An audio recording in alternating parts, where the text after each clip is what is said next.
button. That one. Press that one. Then press this one. Then press this one. Hey, science. Hello, friends. I'm Colonel Failure. Welcome aboard for the Saturday Social Club, where once again the members of the Fail Brigade and myself are digging holes, significant holes. You might go, where are you? Well, I'll tell you about that in a moment. First off, let's say hello to people. Yeah, all right. Hello. No. You've already cancelled the weather. You can't cancel the say hello to people as well. I've tabbed, which is why the audio's shut off. Or maybe it hasn't. Oh, yeah, maybe it hasn't for you. Yes, it has for you. Oh, okay. Good details. Let's start with Nex.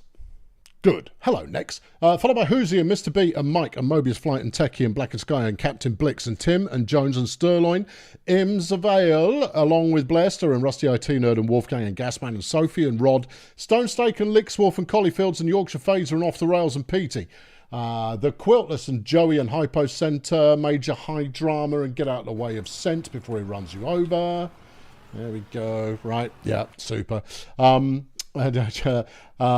and Ginelli, Menso and Dusky, as well as Scorpio and Corbinian, Muck and Binnacle and Mrs. Binnacle.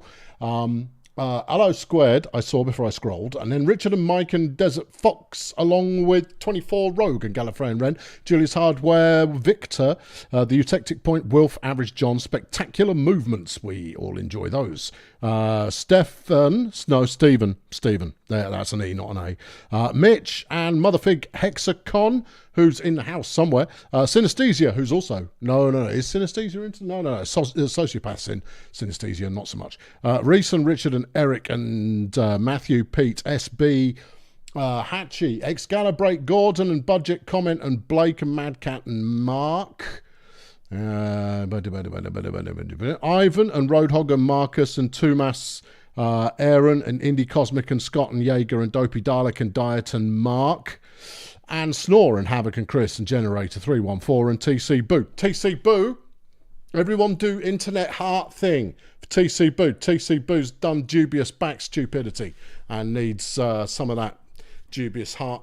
It's what the kids do, and I am fully flipping young. So get involved. David and Eduardo and the winning 247, Yo Choco Tube. Scott's been a member of the Fail Brigade for 40 long months. Lorks a Mercy. Yeah. Here to listen to me yammer on while you survive the zombie apocalypse. Happy to oblige. There you go. The hearts are all flowing up the screen.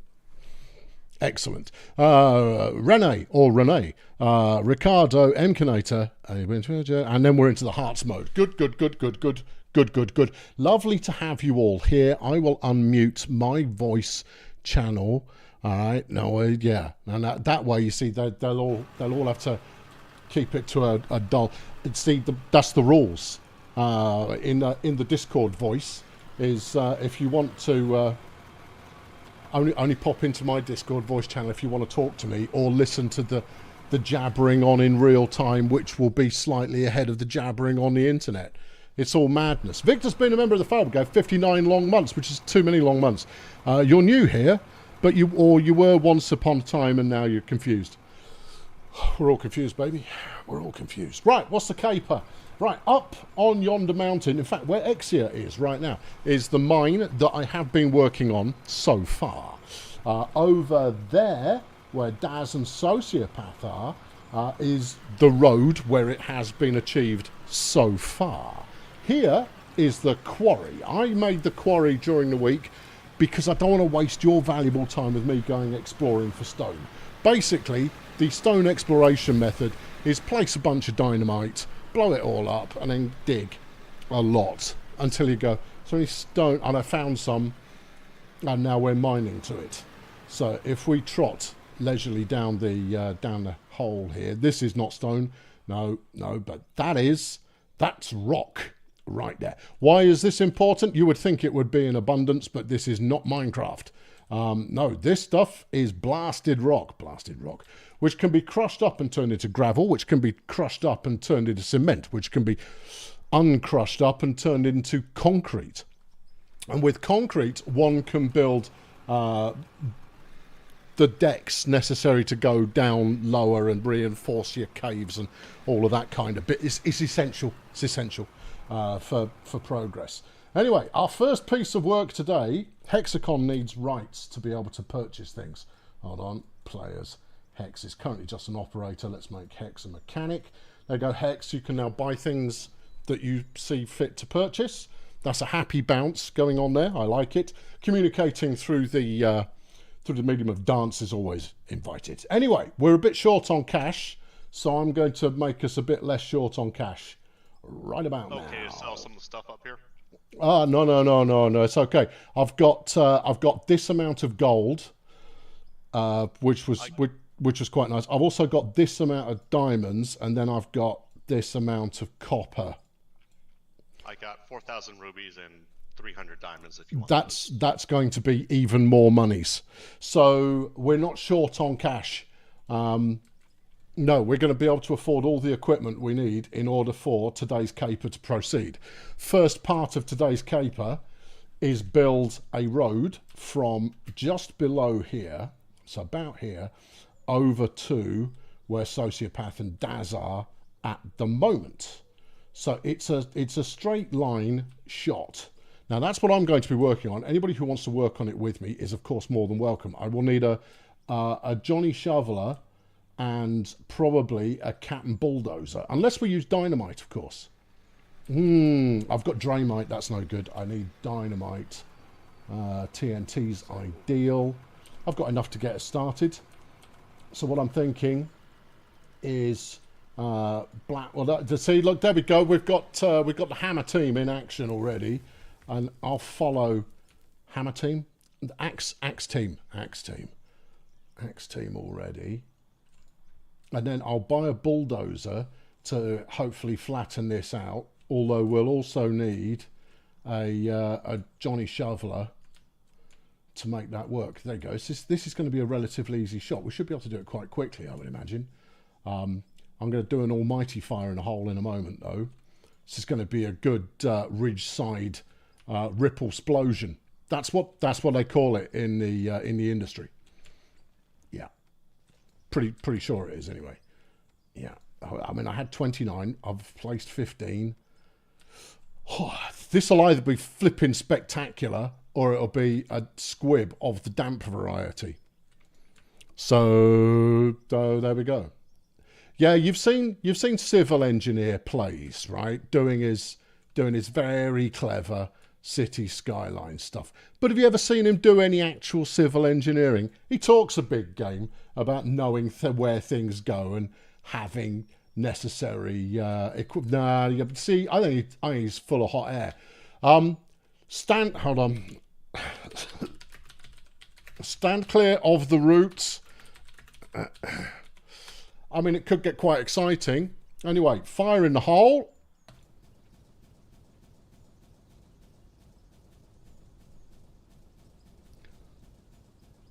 Oh, that was quite pleasing.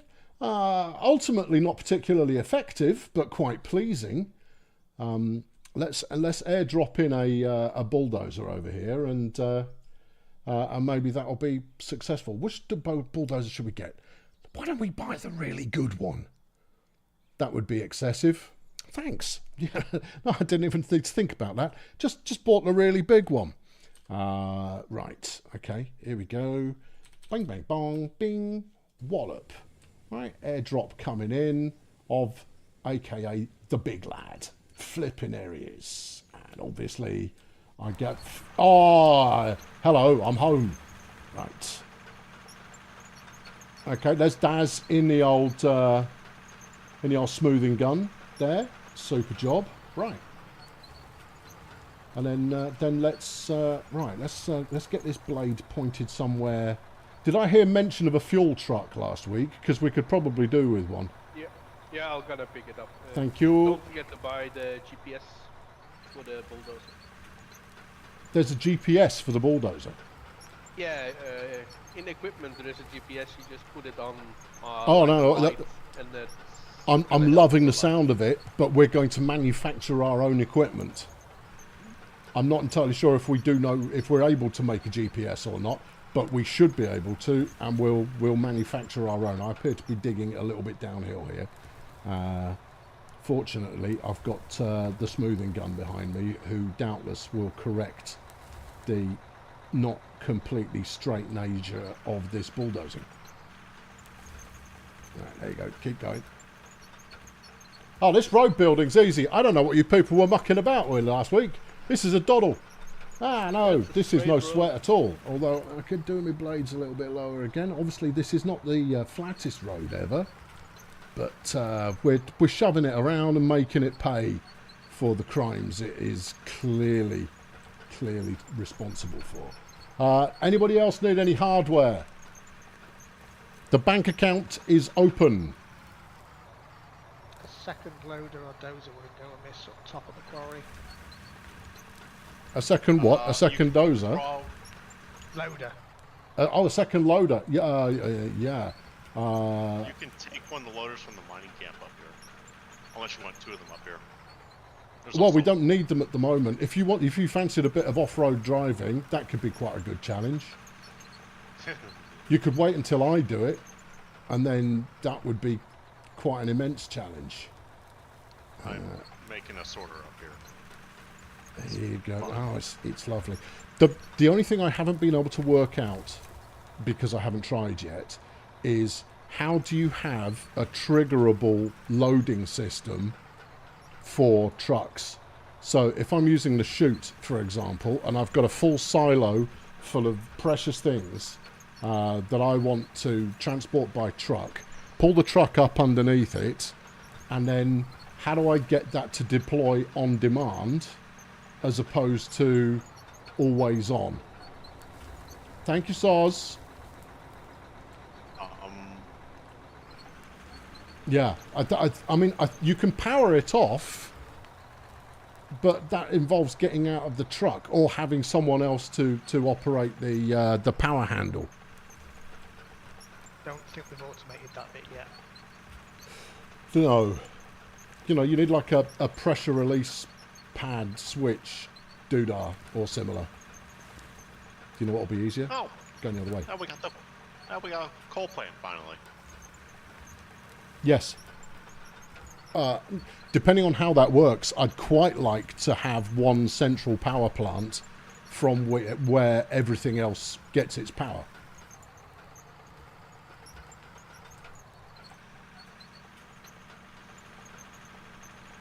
See, that one's dead popular with everybody. T-A-R-E-T-A-A-R-T-R-A. What's wrong with your name? Has been a member for 69 long months. You would not get this game mixed up with Transport Fever. Would not this game mixed with Transport Fever be incredible? Well, they are planning trains. I think much depends on the overall execution. And one thing I know about Transport Fever, and becoming increasingly aware with regard to Transport Fever, are the myriad ways in which people play it. I mean, I knew already that, you know, I was not prototypical in my approach to play. Not massively unusual, but not the kind of classic player. Beep is in the chat. Hello, Beep. It's been a while. And you've been a member of the old Fail Brigade for 25 long months. Lovely to see you, Beep. Stone Steak has been in for 37 long months, which is also good. Incidentally, Fail Brigade, this. I'm recording you an actual Let's Play video at the moment. It's going to be a one and done, and I'm thinking that you fine people will get an early viewing of it. I'm probably about halfway through the recording, and I anticipate being 100% through the recording tomorrow, and if I am, I will then complete the editing as well. It's like a quick version of the full shebang kind of effort. Yeah, I think you'll like it. It's something you've seen before. Oh, well, Beep's in the house. Stone Steak has been a member for 37 long months. You missed the regular weekly program. Yeah, I know.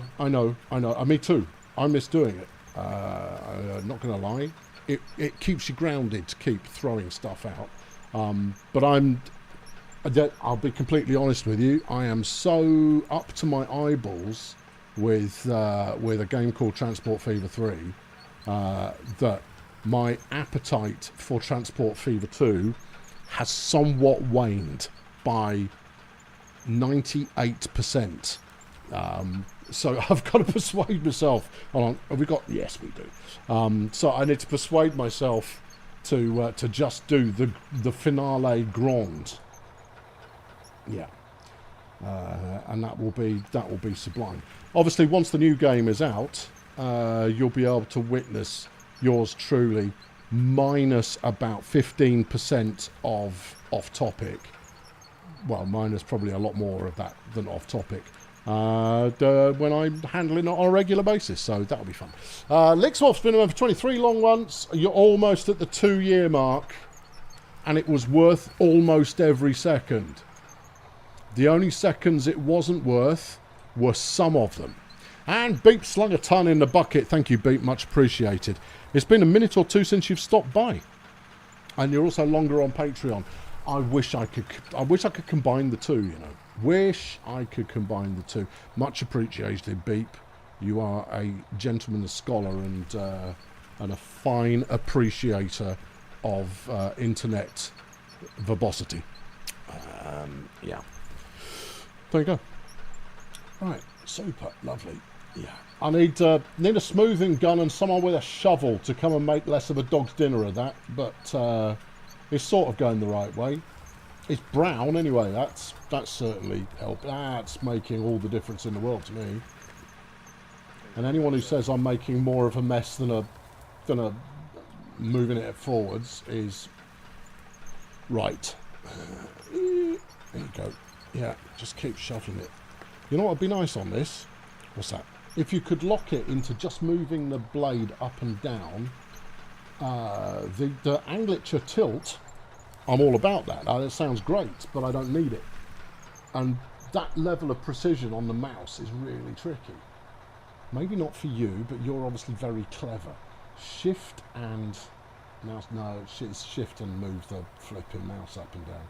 But that's no good, you see, because just try it for yourself. Try following a perfectly straight line up the screen with your mouse, and you'll find that you're having to course correct all the time because your hand is not angled that way. My hand would be angled that way if I was out at kind of shoulder width. Well, that just feels ungainly and perhaps even a little unnatural. But you know, I'll do it just for you. But yeah, just to be able to lock the blade into a horizontal, physical, vertical or up down. You know, without all this wiggly.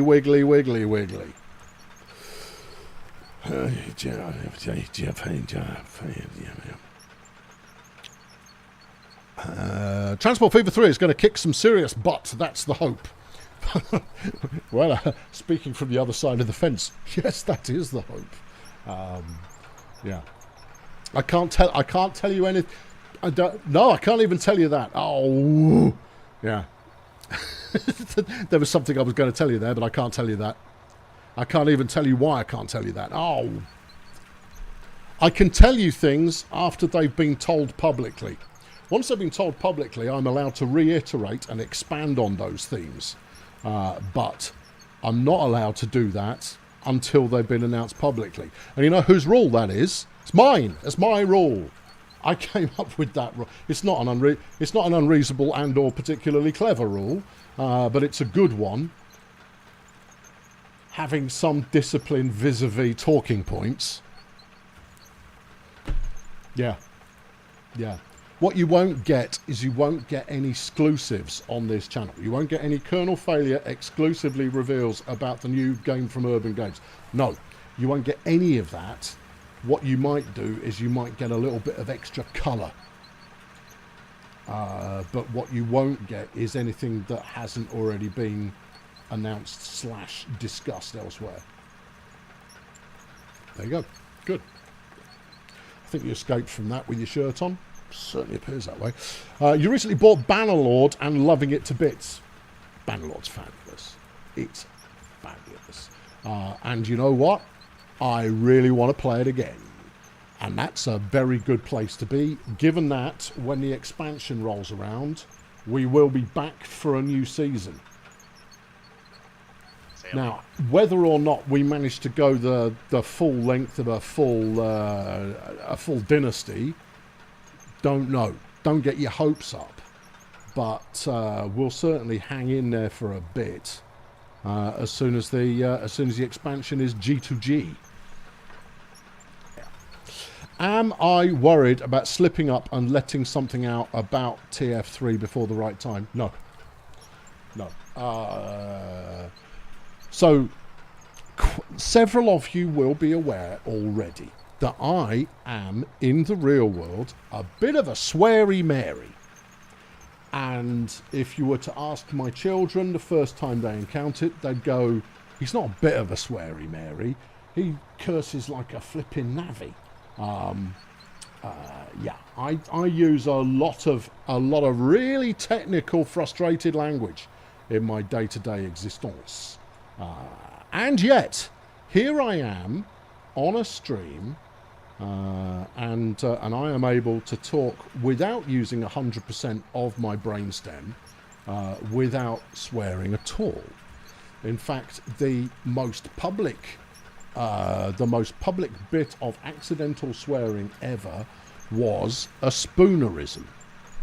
Spoonerism, for those of you who aren't aware, is an accidental or deliberate flipping of the consonants at the start of the word. The funky truck stop, accidentally. It wasn't. You could tell from my reaction that it wasn't deliberate. Yeah, accidentally swapping around the start of those words led to the first time that I did any kind of swearing on the channel. Why is this pertinent? Because when I know that that's on and it's talking to you people, this is me gesturing towards the internet, despite the fact that your chat is there. So strictly speaking, that should be your face. That's the preview of your camera. You're gesturing to yourself, you vain son of a gun. Yeah, no, so fundamentally, I'm already self-filtering, right? So I'm already saying things in a way that I wouldn't do normally. I will occasionally do a deliberate stop saying the word immediately as you say it. When I'm doing video, I will occasionally allow myself to swear and then filter it by adding a bleep, because bleeps are funny. And then, on occasion, I'll use some more PG language.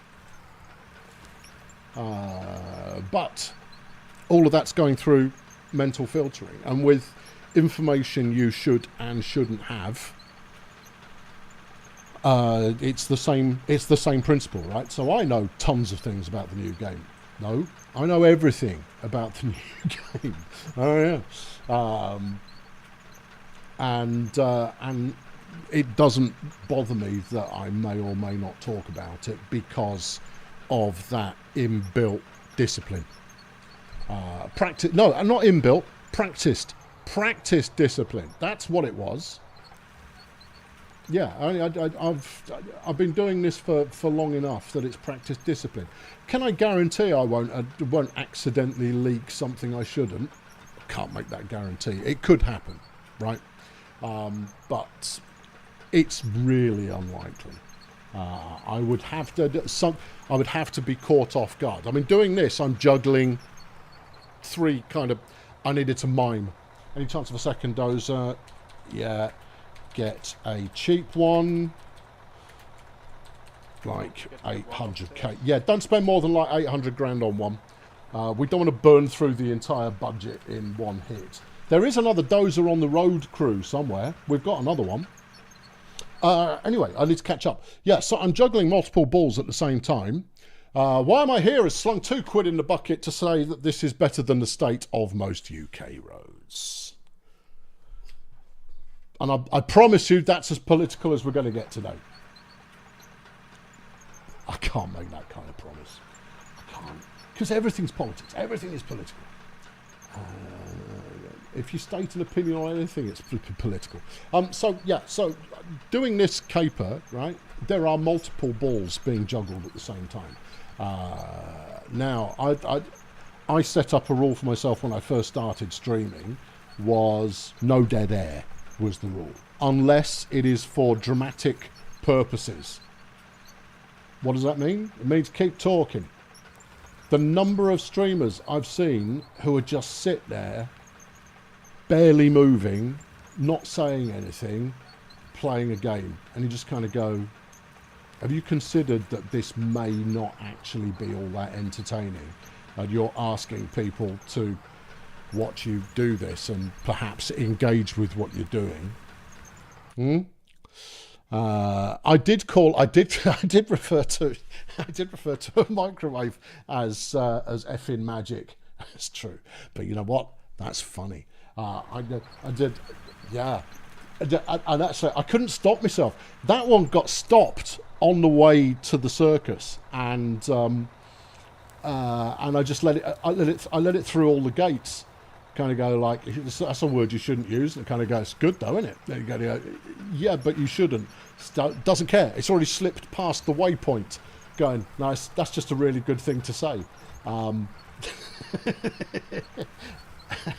I mean, we're all grown-ups here. I mean, it's all part of my don't get little Timmy into trouble policy, which is fine.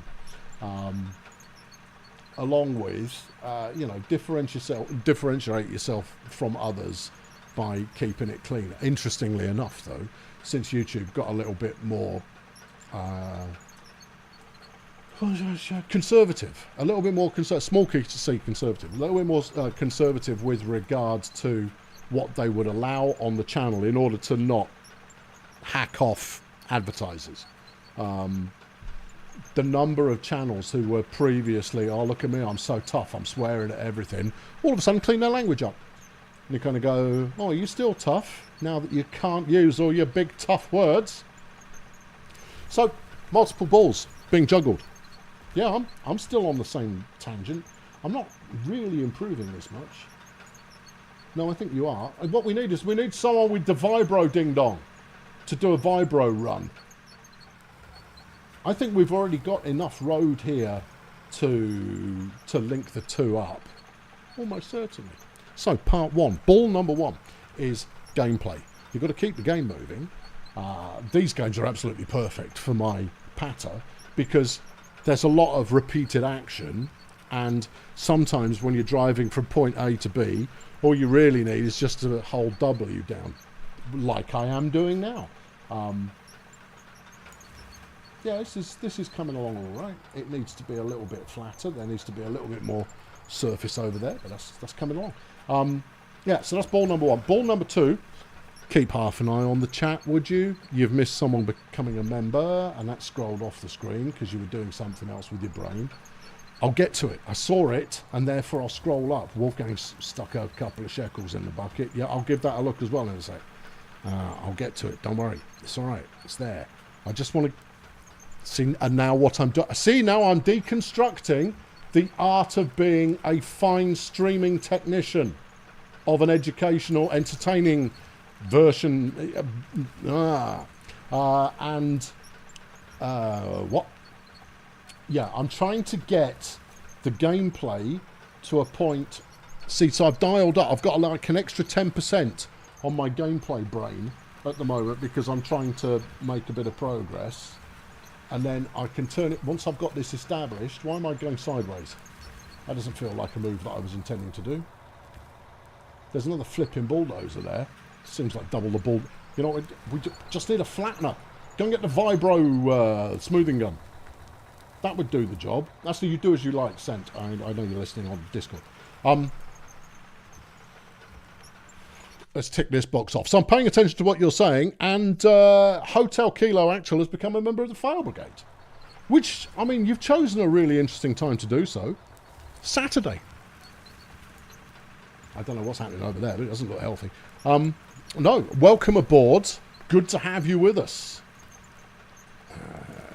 This is where adventure begins. Why is my bulldozer stuck? Your blade too low? I think my blade was too low. Okay. I'm not convinced by that, you know. I think I'm stuck. Alright, I'm not stuck anymore. Check your blade. Yeah, seems to be alright. Now, put it down a bit. Put it down a bit. Alright. And then forwards again. Good. And Wolfgang has slung 50 crowns into the bucket. Thank you, Wolfgang. As long as Transport Fever 3 is good and they fix things you and others have been frustrated about, you're happy.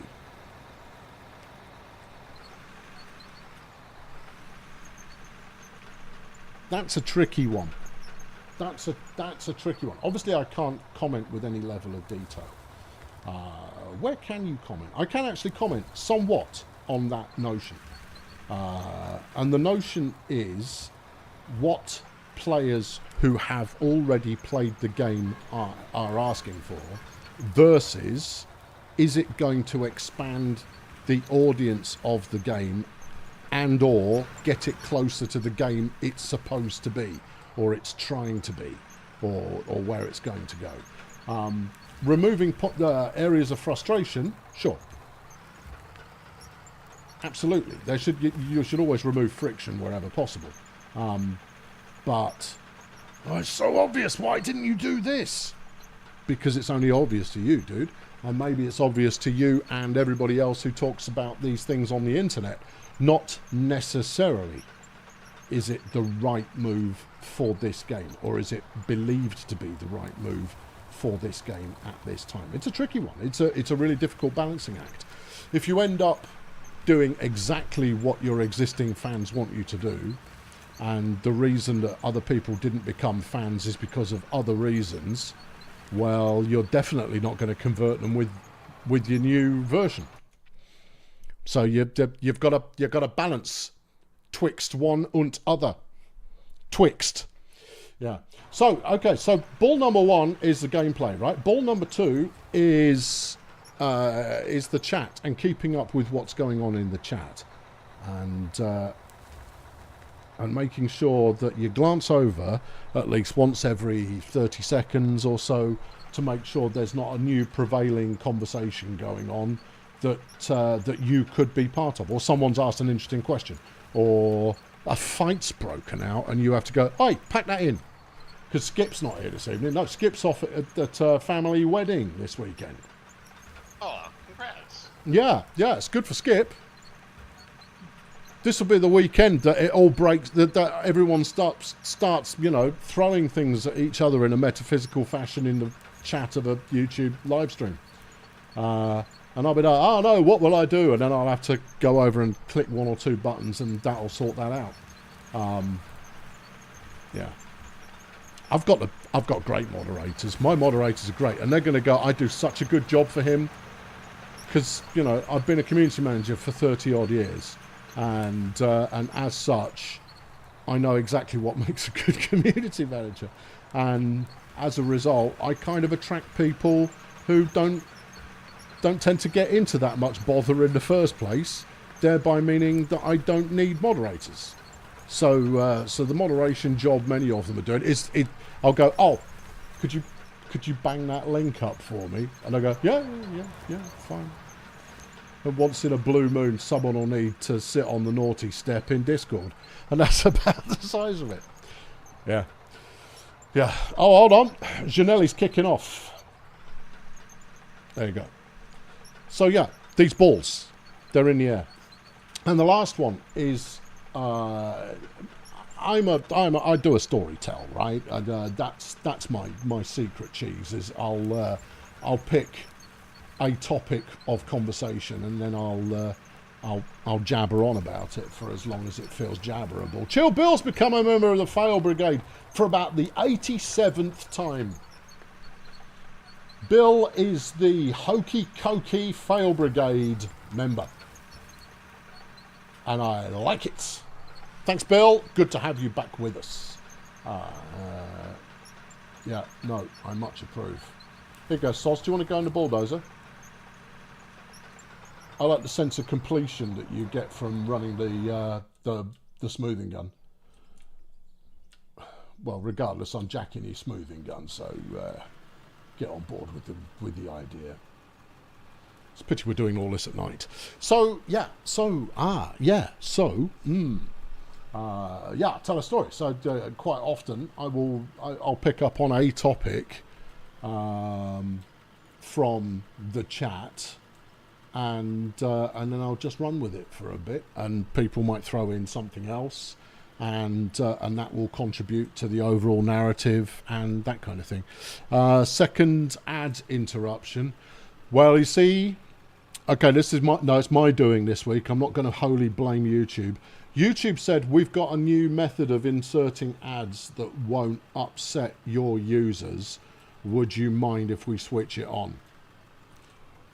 Now, my policy is, as soon as the stream is done, I turn ads off.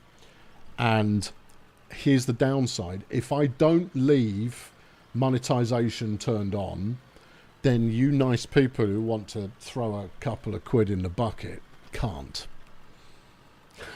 So I have to turn monetization on for the stream. Otherwise, I don't get a bucket. But that means I do have to have ads. I try to restrict them, but that's no good. And you can, you can totally blame YouTube anyway. I'm down with that. You can blame whatever you like. You can blame it on the price of petrol. Go for your life.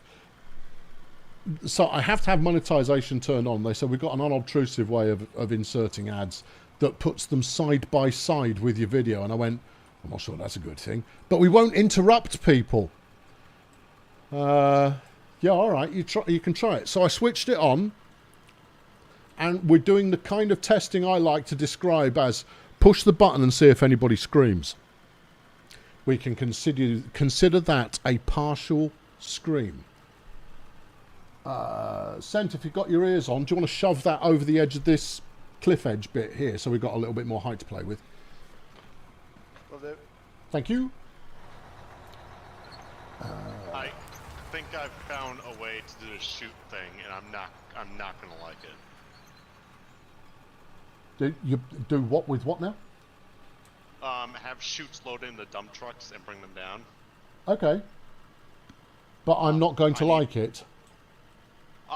Because it's going to continually dump, and I need to put a hopper underneath of it to catch everything that's... Oh, and then have that hopper feed back into the supply at the top. Yeah, feed it back in the system so it's a loop. Oh no, I think that's ace. I think it might crash the server. Yes, that's why I don't like it. But no, I think that's fine, because it's either that or a press the button, turn it on kind of approach. Yeah. Have we got someone with a shovel down here? Other than, all right, I'll give Sol some shoveling assistance here. No, wrong button. There you go. We want to get this down to a more manageable height. You know, I'm into this road building caper. I could do a bit more of this. I might help with the main road, given that that's going to be super challenging. I say help. in inverted commas, help. Yeah. You see, what we want is a shoveler. We got two smoothing guns, which is fantastic. We got bulldozers for days, which is fantastic. What we haven't got is anyone with a shovel. We've got loaders up at the quarry. Yeah, I'm bringing one down. Okay. Yeah.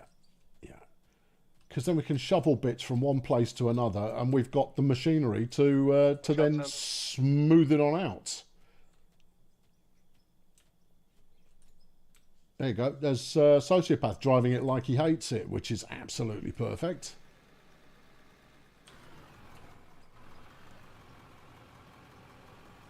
If you dump it into that bit that you're in now, Soz, that'd be ideal, because that's lower down than where Daz and I are hanging out. In fact, Daz, if you want to go in front, I'll follow behind and smooth out your etchings.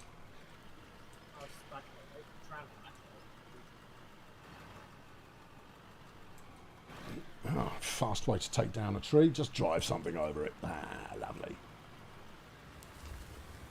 Right, yeah, no, okay. So, for those of you, I'll talk about ads again in a moment.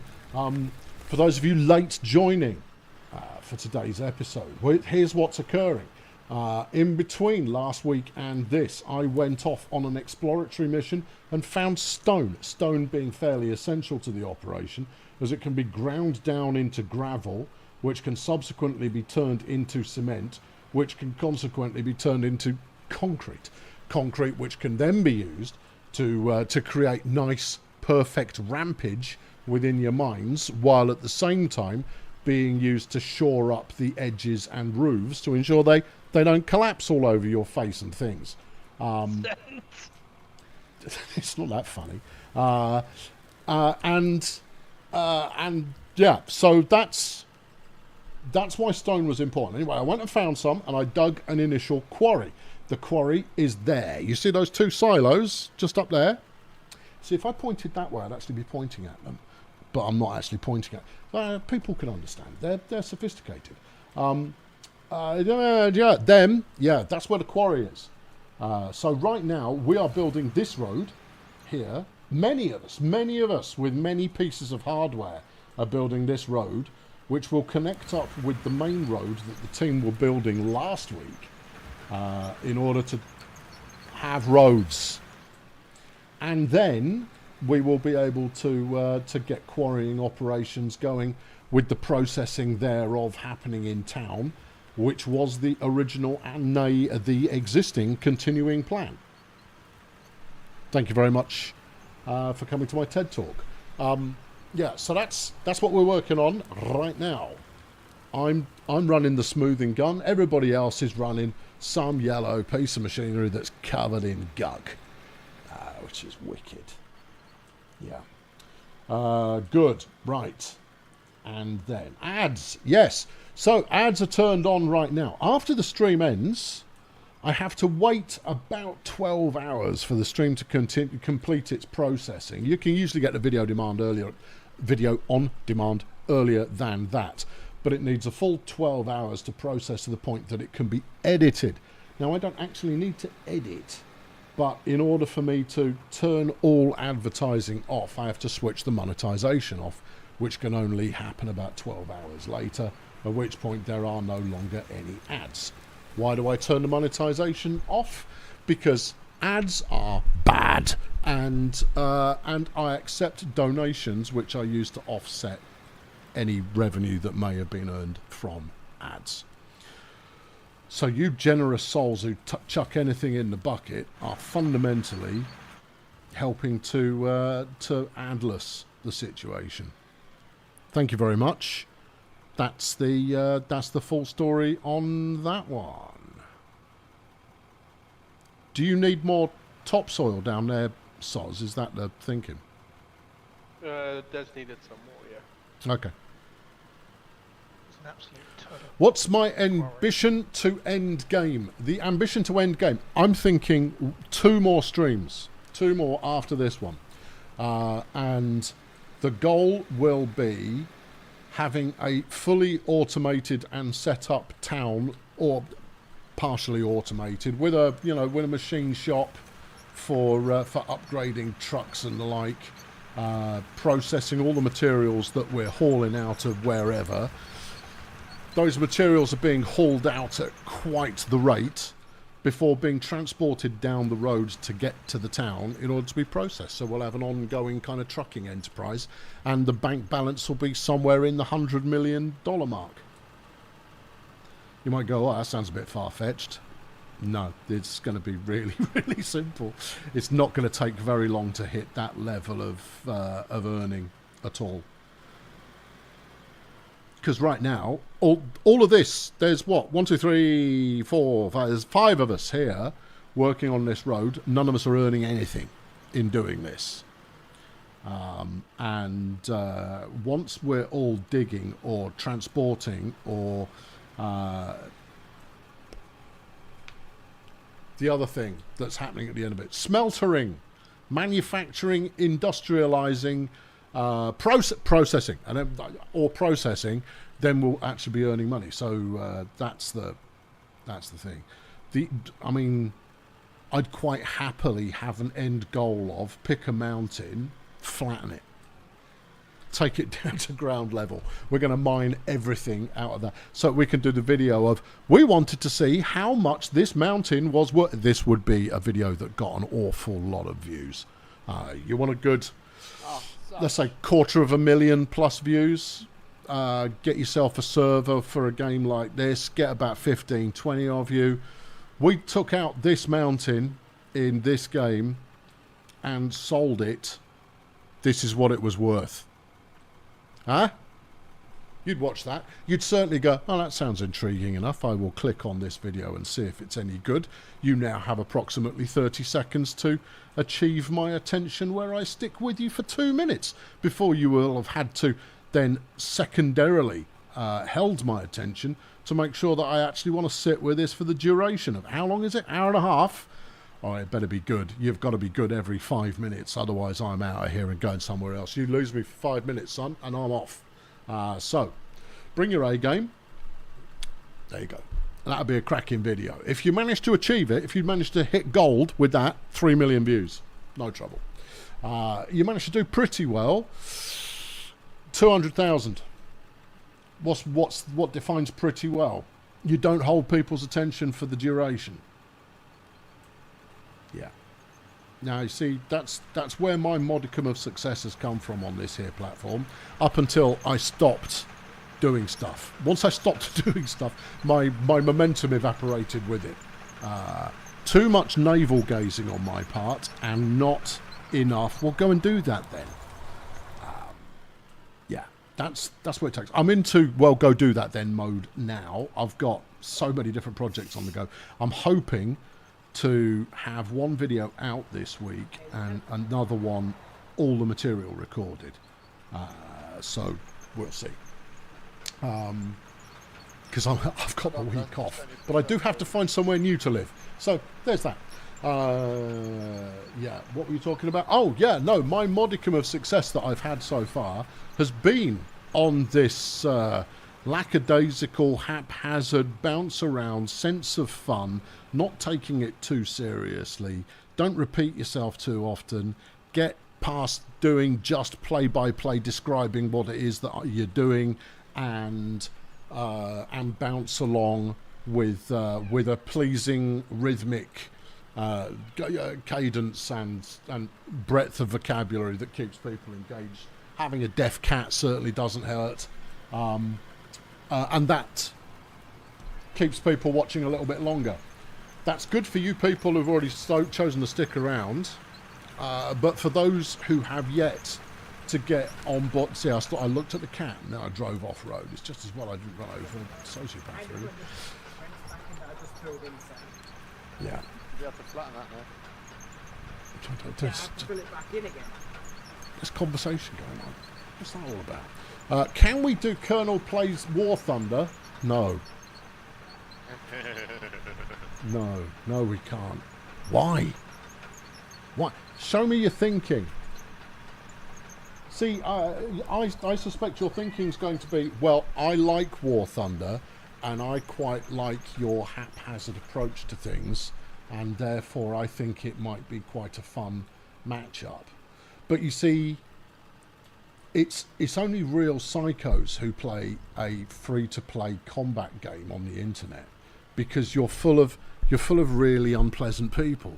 Now I'm sure you're lovely, not you, of course not you.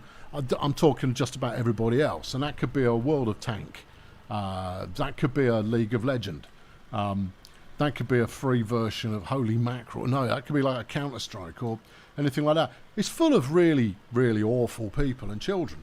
And I don't want to hang up. Then I have a policy, which is don't play with randos, because randos are bad people. I rarely even allow the nice people who pay a nominal membership fee to be part of the old Fail Brigade. I'm reluctant to even do that, and they're nice. They've paid to be here, which is insanity. Playing with Johnny Rando on the internet, that's bad enough. Playing with Johnny Rando in some violence game, that's all about competition and, oh, bruv, your kill-death ratio isn't all that, is it? And I kind of go, no, it's not, because I'm not very good at it. And you spawn killing me every time I come back again really isn't, it's not making me enjoy myself very much. And I'll be honest, I'm not enjoying myself very much. And were I not making a video about now, I most certainly would not be playing this game. There you go. Thanks for watching this video on War Thunder. Hope to see you next time, where I'll be sampling another brilliant piece of gameplay designed for the worst of humanity. I like first-person shooters. I think they're great. But I put a great deal of stock in curating who you're playing with. Don't just play with some random gits off the internet. Yeah. Blake has slung 20 bucks in the bucket. Thank you, Blake. Ads are bad. Blake there, not messing around, not mixing his words. I think ads are boring. I think that, and that's why I understand the commercial need to advertise, to let people know your product exists. But I think that most advertising is just so dull. And if you are purporting to be some form of entertainment medium, why would you destroy entertainment value by introducing something so tedious midway through it? Even the channels that do a good job on their sponsored segments, and there are some that put a lot of effort in to keeping it, you know, fairly seamless with the usual tone and patter, or they'll integrate it in, and that's why this week I've been mostly using Squarespace kind of stuff. I'll still skip it because I know that they're not going to be talking about the topic I turned up to watch. I tend to like the person who is presenting the topic, but I'm mostly there for the topic, with maybe half a dozen channel exceptions where I will watch the latest thing they put out no matter what, because I know it's going to be, it's probably going to work. And that list changes on a regular basis. I've chucked a couple of channels I used to be, drop everything, they put out a new one this year, and because I feel like they've lost what made them great, or I've just had enough of it. You know, you can have too much of something. You can go, I don't think you possess the ability to surprise me any further with the things that you do, and it was the surprise that was the most part delight, and now I am here only on a habitual basis. There. Yeah. You got an ad, just as I said, Squarespace. You wait, I'll start talking about NordVPN in a moment. NordVPN sponsorship inserts are hilarious. I can use NordVPN to pirate things. And apparently, they're chill with me advertising it that way. And you go, are you, is it really? Actually, it's the only form of piracy I condone. Yeah. Is when something is available legitimately in one country and not available legitimately in another country, in which case, go get it. Because the blame for that is on the corporation who have failed to make adequate provision for every country in the world. I'm anti-borders. Yes. I am je sans frontier, or I'm at least movies sans frontier. That's a website you should register. Nick the Médecins Sans Frontières flipping logo and do it with Hollywood movies instead, and be a VPN. You'll make all the money. Yeah. There you go. What have I been trying to watch? Salute of the Flipping Jugger. I've not been able to get hold of Salute of the... Does anyone know where Salute of the Jugger can be got hold of legitimately? I don't mind paying for it. Jeffy, would you stop pacing around the joint and sit down? You're an hour early for food, so I don't know what your caper is.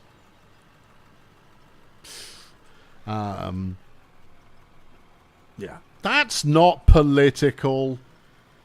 Talking about borders isn't political. I'm talking about capitalism. And that's not political either. Because we all live under capitalism, friends.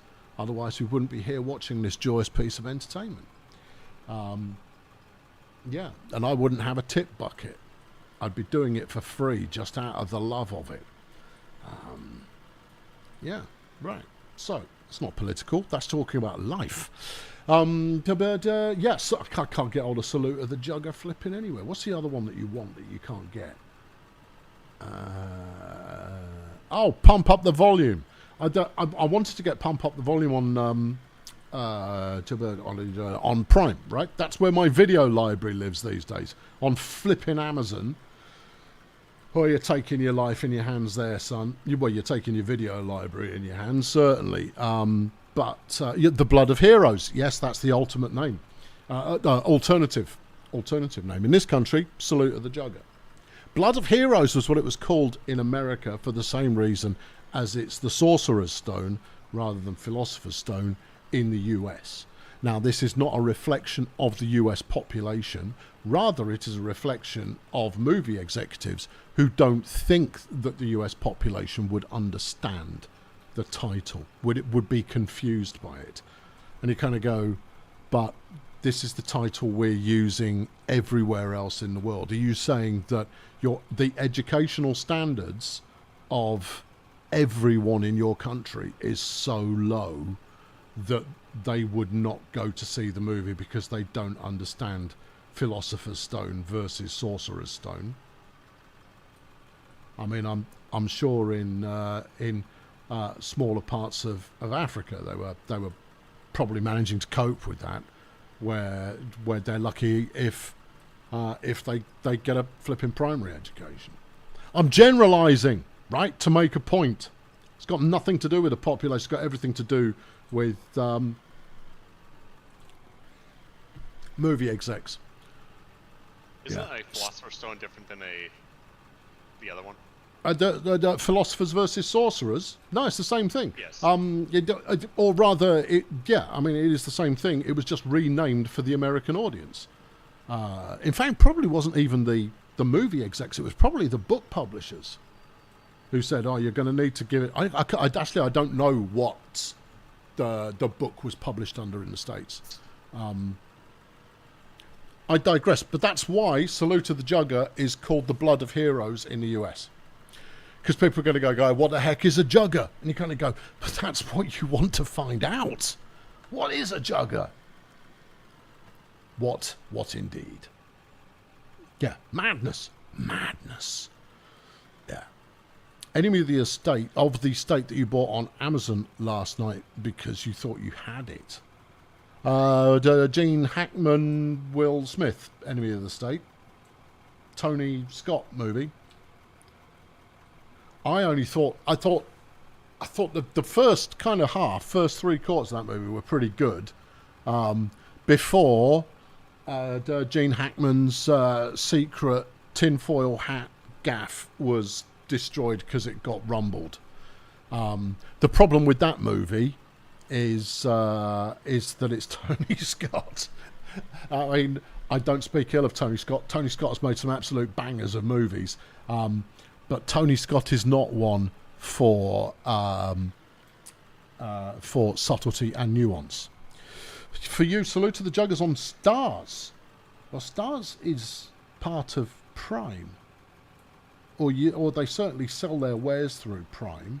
So I'll give it a look after we're done here. I want Salute to the Jugger came out when I was in university, and I it was brilliant. It was just great. No messing, no fussing, post-apocalyptic sport with Rutger Hauer and Joan Chen. What is not... And a very young Vincent D'Onofrio. Anyone else? Nope. And who are they? And who are they? Oh, watch some movies, for crying out loud. You don't know who... If you don't know who Rutger Hauer is, then... I can't help you. I can't help you in the slightest. Because there are some seminal movies you simply haven't seen. The Harry Potter book has a different title in the US, so they did change it to Philosopher for the book, in which case my dissing is for the book publishers and not for Hollywood in this particular case. D'Onofrio is a great villain. Not in Salute of the Jugger, he isn't. He's the inexperienced, what do they call him? Big chain guy. He's the big chain guy, but he's lacking in experience. Yeah, there you go. Yeah, Salute to the Jugger is on. Yeah, it's DVD. Yeah, I know. I had it on DVD before I got rid of all my DVDs, and before that, I had it on VHS before I got rid of all my VHSs. I want it on digital before I get rid of all my digitals. At some point, I'll get it on wetware and plug it directly into my cerebellum, and I can watch it whenever I like. You're yearning to watch Rollerball. Well, I can't say I blame you. Are you yearning to watch Rollerball while fast forwarding through all the boring bits, otherwise known as the bits where they're not playing Rollerball? Look, I'm a huge Rollerball fan, and I very much appreciate the story, but at the same time, on a rewatch, you kind of go, it's the party, and you go, all right, well, the bit where they're talking in the back room is quite good, because they've got the highlight clips going on in the back. But when they're all off wandering around outside blowing up trees with a ray gun, I'm just a bit... Blind Fury. I don't think I've seen Blind Fury since it came out. Wow. I bet that's not aged well. The premise, Rutger Hauer is blind, and he's got a sword and he's angry. There you go. That's about the size of it. Yeah, good. Yeah. Hobo with a Shotgun I've not seen. I thought that it landed in, they were very much in love with the title of the movie beyond what they could then deliver. It felt gimmick is what it felt like. It might be good, but I've not seen it. So I was put off by the title because the title's good. D'Onofrio was great as Private Pile in Full Metal Jacket. Vincent D'Onofrio's really good in everything he does. He's a proper good actor. He doesn't get the opportunity to take on big leading roles. He's a good character actor, not even a character actor, a good actor who can just take on a really top-notch supporting role regularly. I rate him.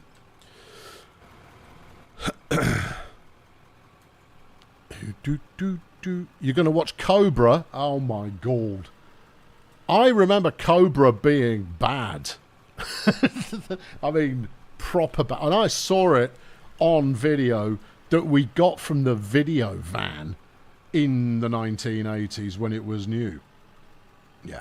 Is there an MFN variant on the go at the Mo? Yes, there is, but we've got no openings at present. Head into the Discord. Swing on down to Brutal Ball. Yeah. Yeah, they're way, way better than MFN, but not 100% football. And obviously, when you want to sign up, Bill, you are always welcome. Yeah. Okay. And it's streamed every Tuesday over on Electro Sports. Everybody, the Tuesday night Brutal Ball stream. Now, you may care not for such things, but the important thing to take away is that Brutal Ball is just a soap opera, with many of your favourite characters already present. You were a baby in 02. Crikey. Okay. Any movie recommendations from before my time? Wow. Next, the challenge there is, where do you start? So give me 2-3 movies you already like. Right? Can be recent, can be older, your choice. But we need to develop some form of taste profile before giving you recommendations. If you like them loud and dumb, fine. We all like loud, dumb movie. If you can't enjoy a loud, dumb movie, then there's something wrong with you. But quieter, more thoughtful movies, they're not for everyone. Yeah. Is Brutal Ball going to be on Tuesday this week? Yes, it is. Yes, it will be. It totally will. I'll post a message up. Thanks, Vec.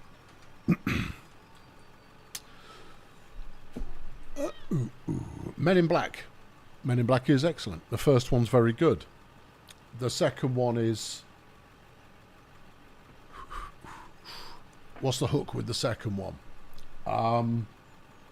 It's just more of the first one, isn't it? Yeah. And the third one is Tommy Lee Jones has retired and they have to go get him back, and then some more Men in Black stuff happens. Right? And then... I thought the third one is time travel. It is the time travel one. It's the time travel one. And then you've got Men in Black International, which... great cast, but they don't take it seriously. What was always good about Men in Black, what Tim Burton really understands, and what makes him a good kind of auteur, is you can take source material that is daft, but if you play it straight, you lose none of the funniness, but it also carries a mock or a partial seriousness that elevates the source material. Bum, ba, bum, ba, bum, ba, bum. Lexington Delta slung 10 of the Canadian bucks in the bucket. Thanks to you, I have this game now, and you've been running for 69 hours straight. Any tips for making things flat? I'd love to be able to give you a tip on that front. No, the best one I've got for you, concrete. I know it's stupid, but anything you absolutely 100% want to be completely 100% flat, stick down concrete slabs. I give up. I've tried asphalt laying, but I haven't been able to get it to work yet. And I suspect it's because I didn't have the right machinery going on, and also asphalt feels like it should have, there should be like an aggregate layer going on there as well, so I don't necessarily fully understand the process. The grading tool is good, but fiddly. Yeah, you've got to be very much on your game to use the grading tool. Who's done this? Which maniac just and then followed it up by driving into the edge of a wall? You're right there, Hexagon. You're not having a seizure of some kind, I hope. No, You just went appear wide to have in the created moguls. Look at this mess you've made. This was all orderly. I remember when all this was flat. And then before that, when it was trees. Right. Men in Black 2 is awful. I don't remember it being awful. Just not memorable compared to 1, with the exception of was it? Hold on. Her name is in my register somewhere, but not near the front. Is that the one involving the bird? She's from Dogma, right? She's flipping what you call. No pacing about, Jeffy. Sit. Fine. Lie down. Fine. Pacing around on my desk though gets up my wiffle bat. Liam's suggesting fire in the hole's the way to go. Yeah. Oh, what's her name? Laura. Is she a Laura? I think it might be a Laura. No. You see, now my brain's going, what, San Giacomo? No. I haven't got any others. I was fairly certain it was a Laura. Hey, Google. What were the cast of Men in Black 2?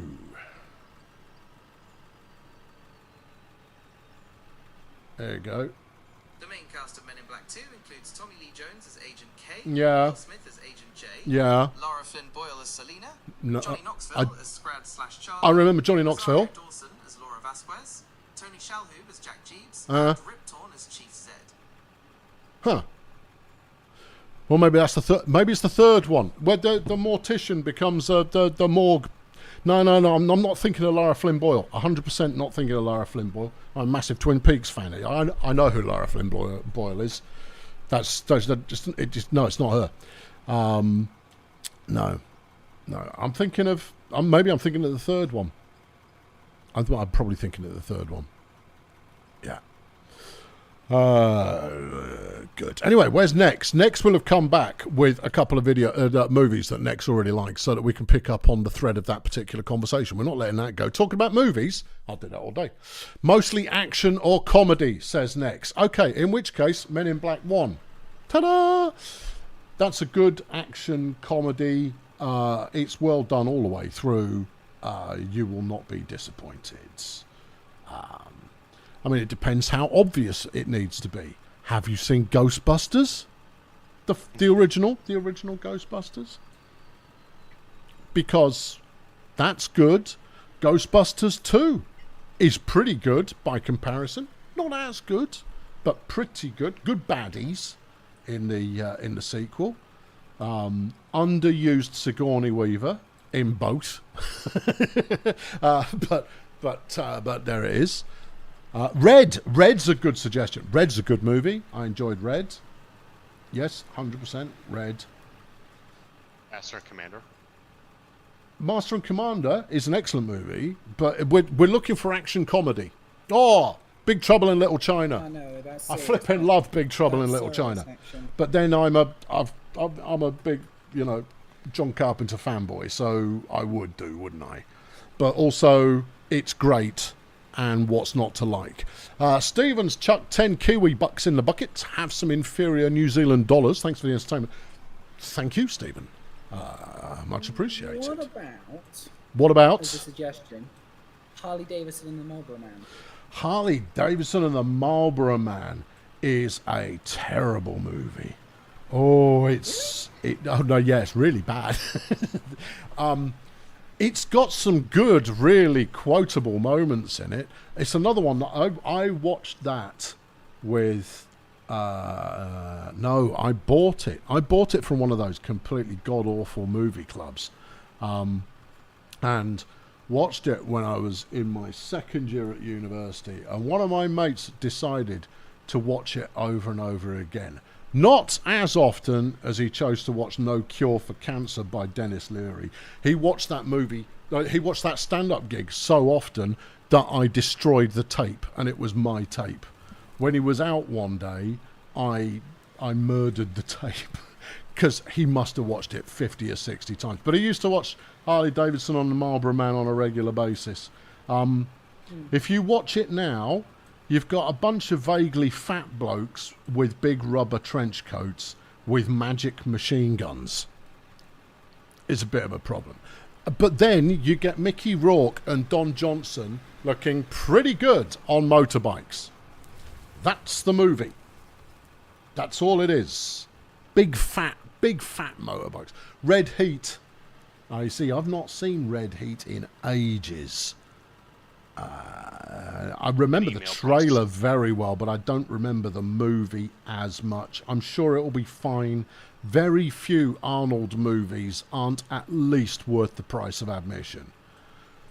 Someone else made a good suggestion. Hold on. The Mask. No, it's not action comedy. Beverly Hills Cop. Now, Beverly Hills Cop has not aged brilliantly. I think Beverly Hills Cop is still a good movie for those who were there at the time, because the way that movies are now paced is so radically different to the way they were before that I think that the appetite has changed. The new Beverly Hills Cop movie they've done, Axel F, which was made by Netflix, is very good. And asterisk. The reason it's very good is because it is a massive homage to the original. So it does an awful lot of fan service back to those who liked the original movie when it came out, which basically means teenagers in the 1980s. But the new one I found to be perfectly enjoyable. Can I remember anything about it? Balky's in it again. Serge, who is obviously only ever known as Balky because of the 1980s.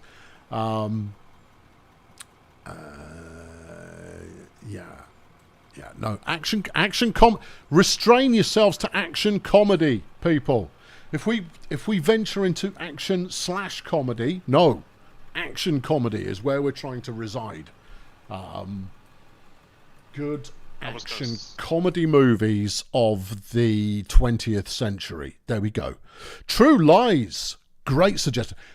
Galaxy Quest, no. What? Galaxy Quest is an excellent movie. It is S tier if you like Star Trek. If you don't like Star Trek, it's probably A, maybe B tier. But it is S tier if you like Star Trek, because it is so absolutely right on the line of making fun of Star Trek and Star Trek fans and the Star Trek cast, the original gen Star Trek, right? And being a love letter to the very same, the fans and the cast and the original series. It is right on the line between making fun of them and saying we think this is fabulous, and that's why it works so well. It is so good. I can't praise Galaxy Quest enough. There is nothing bad to say about that movie in the ruddy slightest. But it only really hits if you're a Star Trek fan. Other than that, it hits pretty well. Gremlins, well done, Tim. That's a great movie. Gremlins is fabulous, 100% of the time. True Lies is fabulous. You can't have Alien and Aliens. They're not comedies. Bad Boys, Get Out. Although I'll allow it. Bad Boys is... R.I.P.D.? R.I.P.D. No, it fails. Great concept, great cast, doesn't work. It doesn't work. It just doesn't work as a movie. Seven was good. It's not a comedy though, is it, Mark? Seven's not a comedy. It's not a flipping comedy, Mark. It's not a comedy. Ocean's 11. It's not a comedy. Ocean's 11. See, Ocean's 11 is tricky because it's a great movie, but it's so overdone. It's by the time they got to 3, that they burned that idea to the ground. By the time they got to the 3rd one, the first one, great, should have left it there. Just leave it alone. I mean, the fact that everybody had a good time is why you managed to get them back for 2 sequels, but they didn't need it.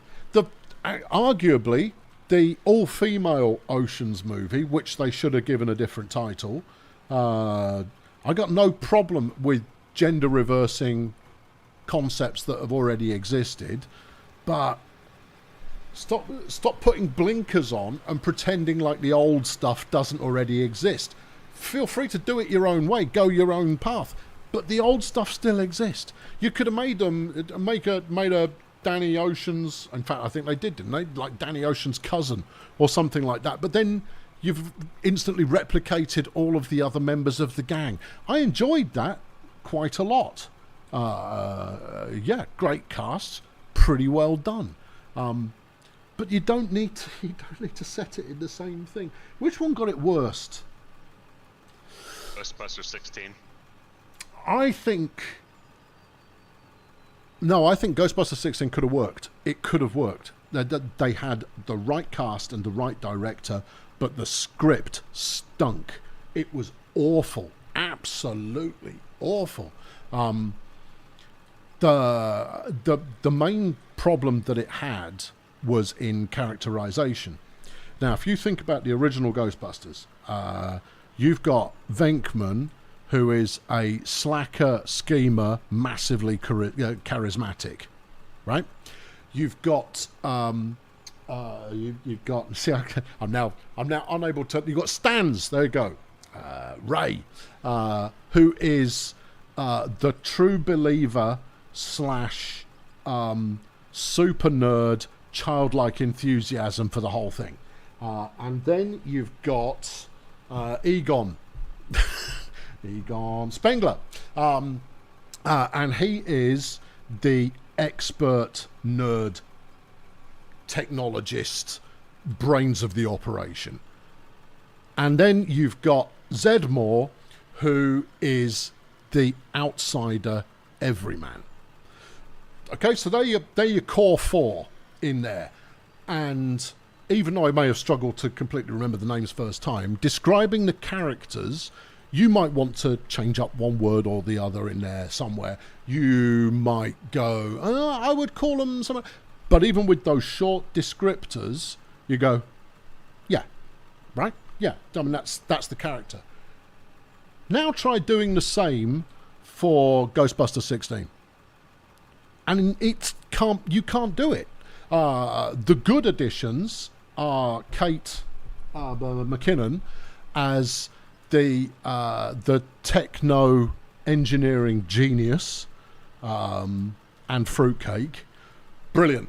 Great character. Absolutely loved it. Give her her own movie.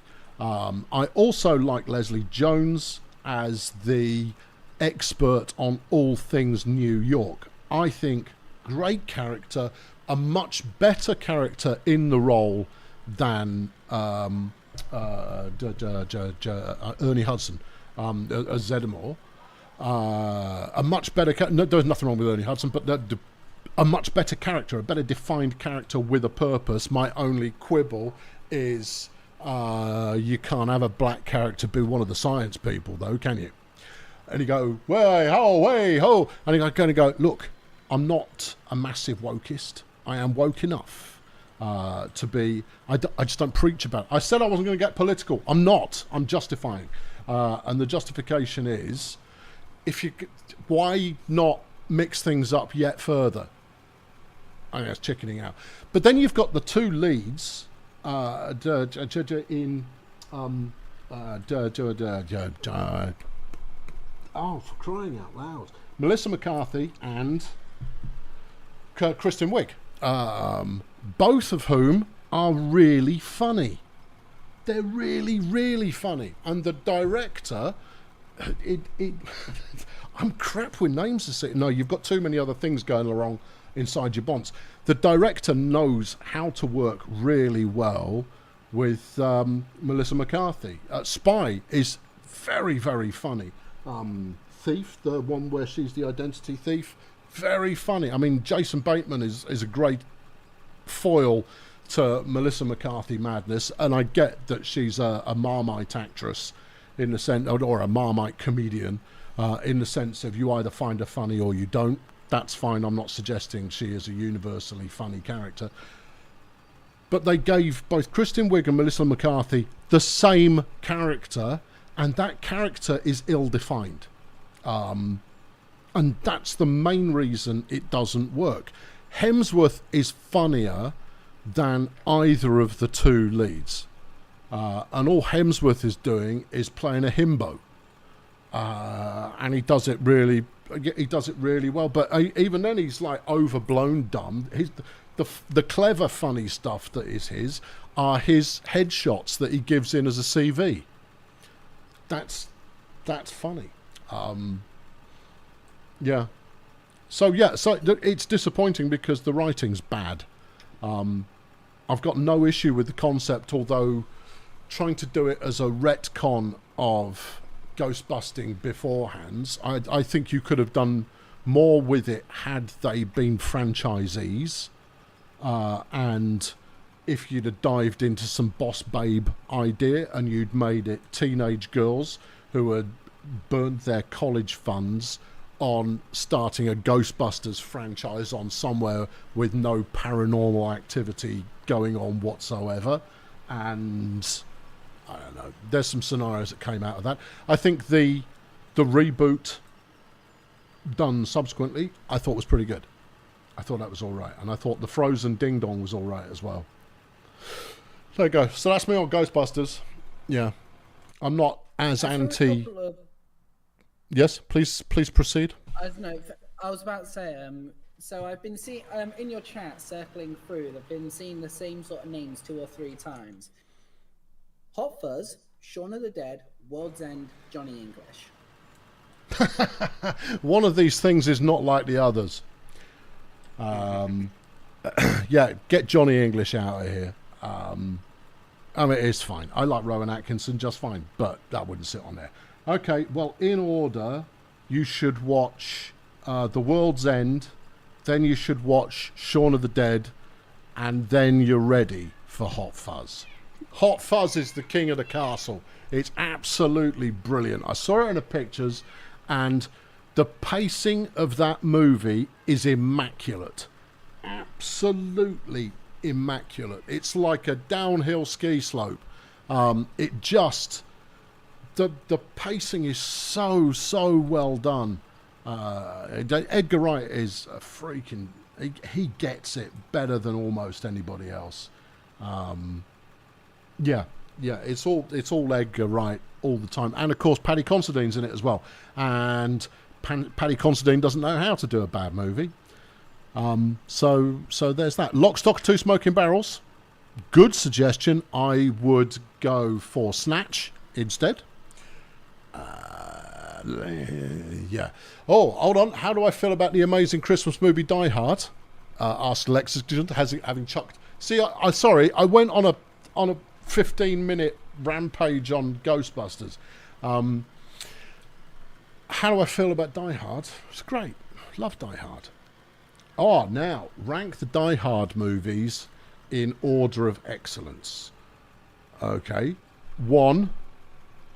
Oh. You sure? Yeah. 1 is the best, then 3, then 4, then 2, and then that atrocity that came afterwards. Thank you very much.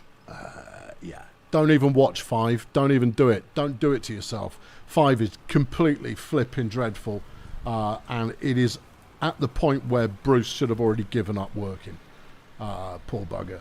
Bruce has got a degenerative mind thing, and I forget the name of it. Apologies for the insensitive of it being described as a degenerative mind thing. Yeah, which is why he's retired from acting. But if you look at the movies he did in the last few years, they are not good, and he is clearly only doing it for the money, and he's blissfully unaware of what's going on. Back to the Future's not an action comedy. You can't have that. The Goonies is rubbish. I don't care what anybody says, it's crap. Yep, total rubbish. Total rubbish. But I didn't see it as a child. I've only seen it subsequent to being a child, and it's rubbish.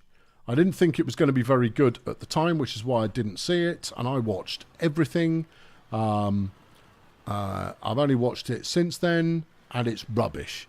So there's that. Who's pinging me, and why is it my daughter? It's my daughter. Yeah. Yeah, okay. Yeah. Okay. She's talking about a barbecue that I'm going to next week. That's good. She knows I do this every Saturday. She knows I do this. And yet she always texts me during this flipping wee small window in the week. Right. What else have you got going on in there? Pretty much anything Danny Boyle did. Fair. Back to the Future Hot Shots. Yeah. I don't know how well the Zucker-Abrams combo has actually aged. I think if you saw it at the time, it will have aged perfectly. This is Airplane, Naked Gun and Hot Shots, primarily. Bad Boys 2 is way better than Bad Boys. No, it isn't. Rush Hour is good. Right? Good. Yeah, Hot Fuzz. Hot Fuzz is just, it's superb. It's a tour de force. Evil Dead 2. No, you can't have Evil Dead 2. That's a horror comedy, or a grotesque comedy, depending on your point of view. But Evil Dead 2 is excellent. Evolution. Good suggestion. Evolution, perhaps unsurprisingly, is another Ivan Reitman job, who made Ghostbusters, and that's why it's very much like Ghostbusters. Again, good cast. Yeah. Dad's Army, no. No, we're covering action comedy, because if we were to suggest action or comedy, the list is this long. You've already got loads of suggestions in here that don't quite fit. You can't have Clue. Desperado, good choice. Is it a comedy? Comedic rather than a comedy, but it's fab.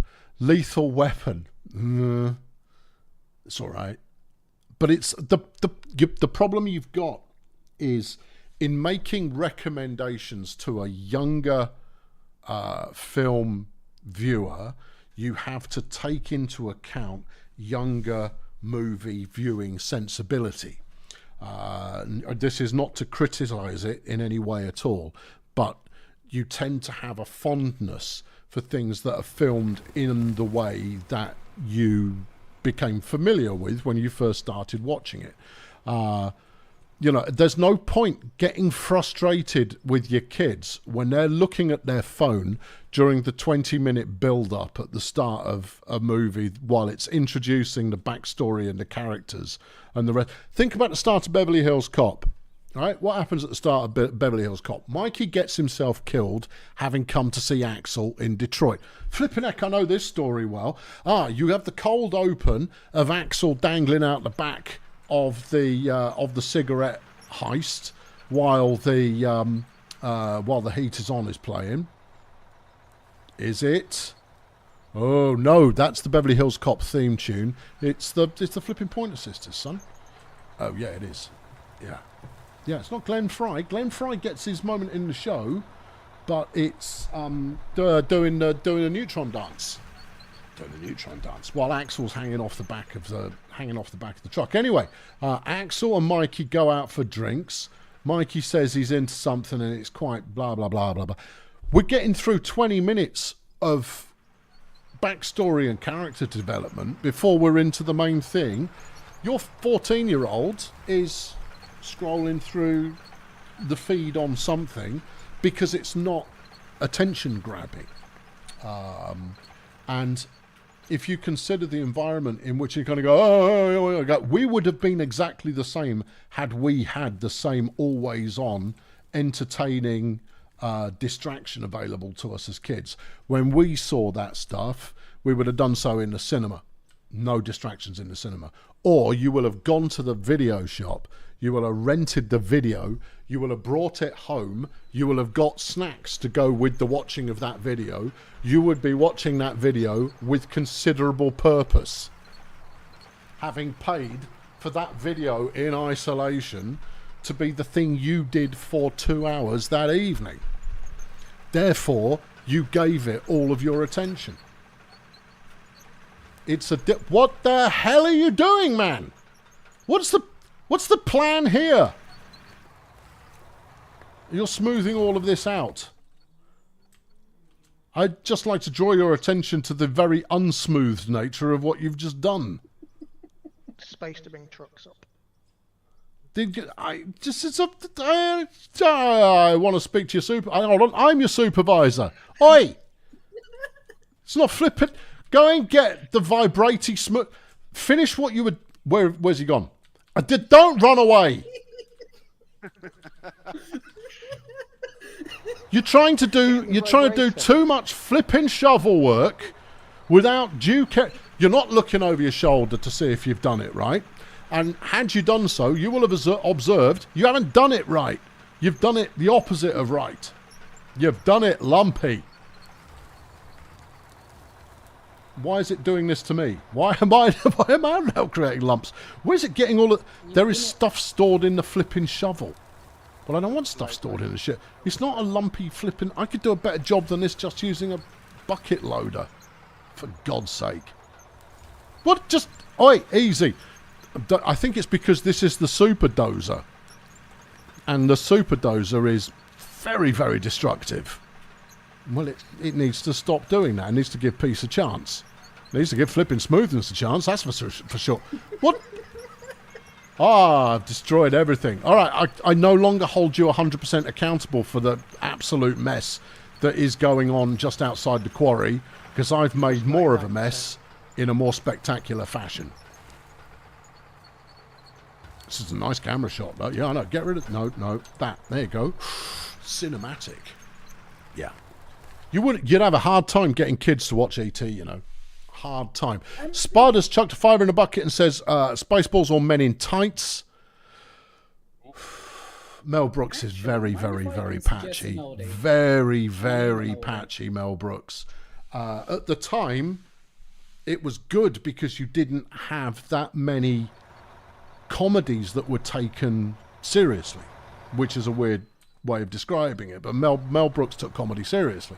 But now, it's not very funny. Spaceballs is not funny. Men in Tights is not funny. It's flipping. It's weak. I've not seen Blazing Saddles in a while. And were it on YouTube, it would be full of comments going, "Oh, you couldn't make anything like this these days." You go, "Yes, you could," because it's actually a very clever satire, and you very much could. The opening scene of Blazing Saddles, you could definitely make that now because of what it's satirizing, and the way in which it's doing it. Mel Brooks' biggest problem is it's not enough writers. Boss man. Hello. I have. Can I suggest a true oldie? Yeah, Well, go it's for your life. definitely Give it a an go. oldie for myself. The original Italian Job.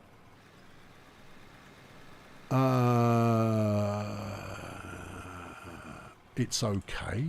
It's good. It's a classic, obviously, but it's only okay. The Italian Job's not as good. It's not as good as you think it is. You drift into the problem there of it being a British classic, and that's the same problem that you drift into with American movies from the 50s, 60s, early 70s. Because of the stars that are in them, you kind of go, "Oh yeah, but it's Robert Redford and Paul Newman," and you kind of go, "Okay." Butch Cassidy and the Sundance Kid. You go, "Yeah, great movie." Apart from the bit with the bicycle. There's quite a few slow bits in Butch and Sundance that you don't need, that don't serve the story, that don't serve character. That are there purely because of the convention of the time. Still a great movie, but there's a lot of trappings in there that don't hold up. I would take your Italian Job, and I would replace it with a slightly newer movie, The Taking of Pelham 123. Because The Taking of Pelham 123 is excellent. It is a very tightly wound movie, and it's got a great cast, and it's not reliant on gimmicks. That's the problem with the Italian Job, is that it very heavily relies on three minis escaping through a piazza and then through a drainage tunnel. I find it enjoyable enough, but is it a classic? Oh, and then of course, hold on, lads, I've got a plan. No, I've got an idea. There you go. Last line of the movie. And that's what makes it memorable. But then it has become ingrained and slathered in a bunch of patriotic sauce that rather conceals the fact that actually it's only okay. It's not great. What would you compare it to? The Great Escape, right? A similarly slathered in patriotism movie, but that is top to bottom a great movie. Made by the same people in the same cast, isn't it? Some of the same cast, but I mean, no. You see, there's nothing wrong with the Italian Job, but it's not an all-time great. Yeah, Romancing the Stone. Now that I have not seen in a very long time. At the time, the Romancing the Stone. If you weren't around in the 80s, you have no idea just how big Romancing the Stone was. It had the Christmas #1. It was the #1 movie in the world. It had the hottest on-screen he-she partnership in movies. Full stop, the end. Yeah, send you a postcard. All of that. Michael Douglas and why has her name gone out of my head? I was just thinking about Turner, Kathleen Turner. Great on-screen chemistry. Oh, I might have to go and look up and see if it's available. That could do for a little bit of supplemental late night mining after I'm done with the capering this evening. Yeah. And what I do remember is that the follow-up wasn't very good, which was When the Going Gets Tough. That's the sequel, right?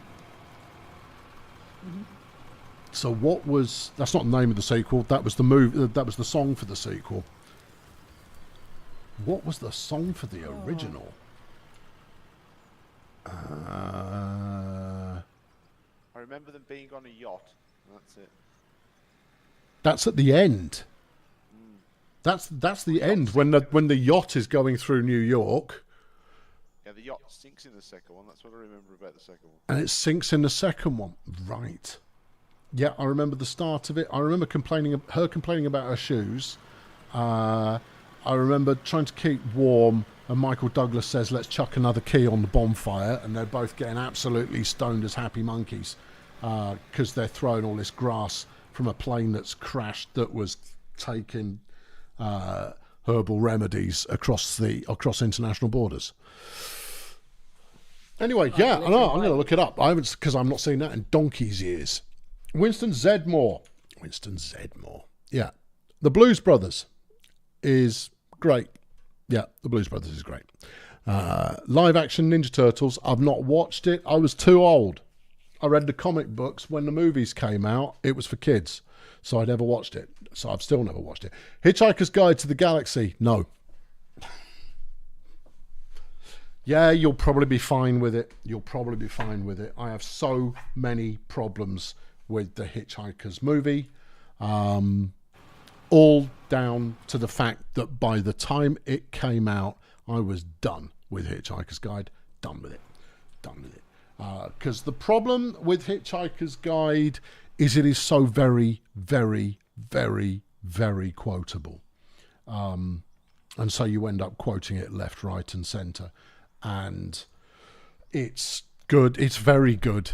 But you reach a point where you just kind of go, "I don't, just spare me." Yeah, no, spare me your endless Don't Panic references. No, spare me your Pangalactic Gargle Blaster.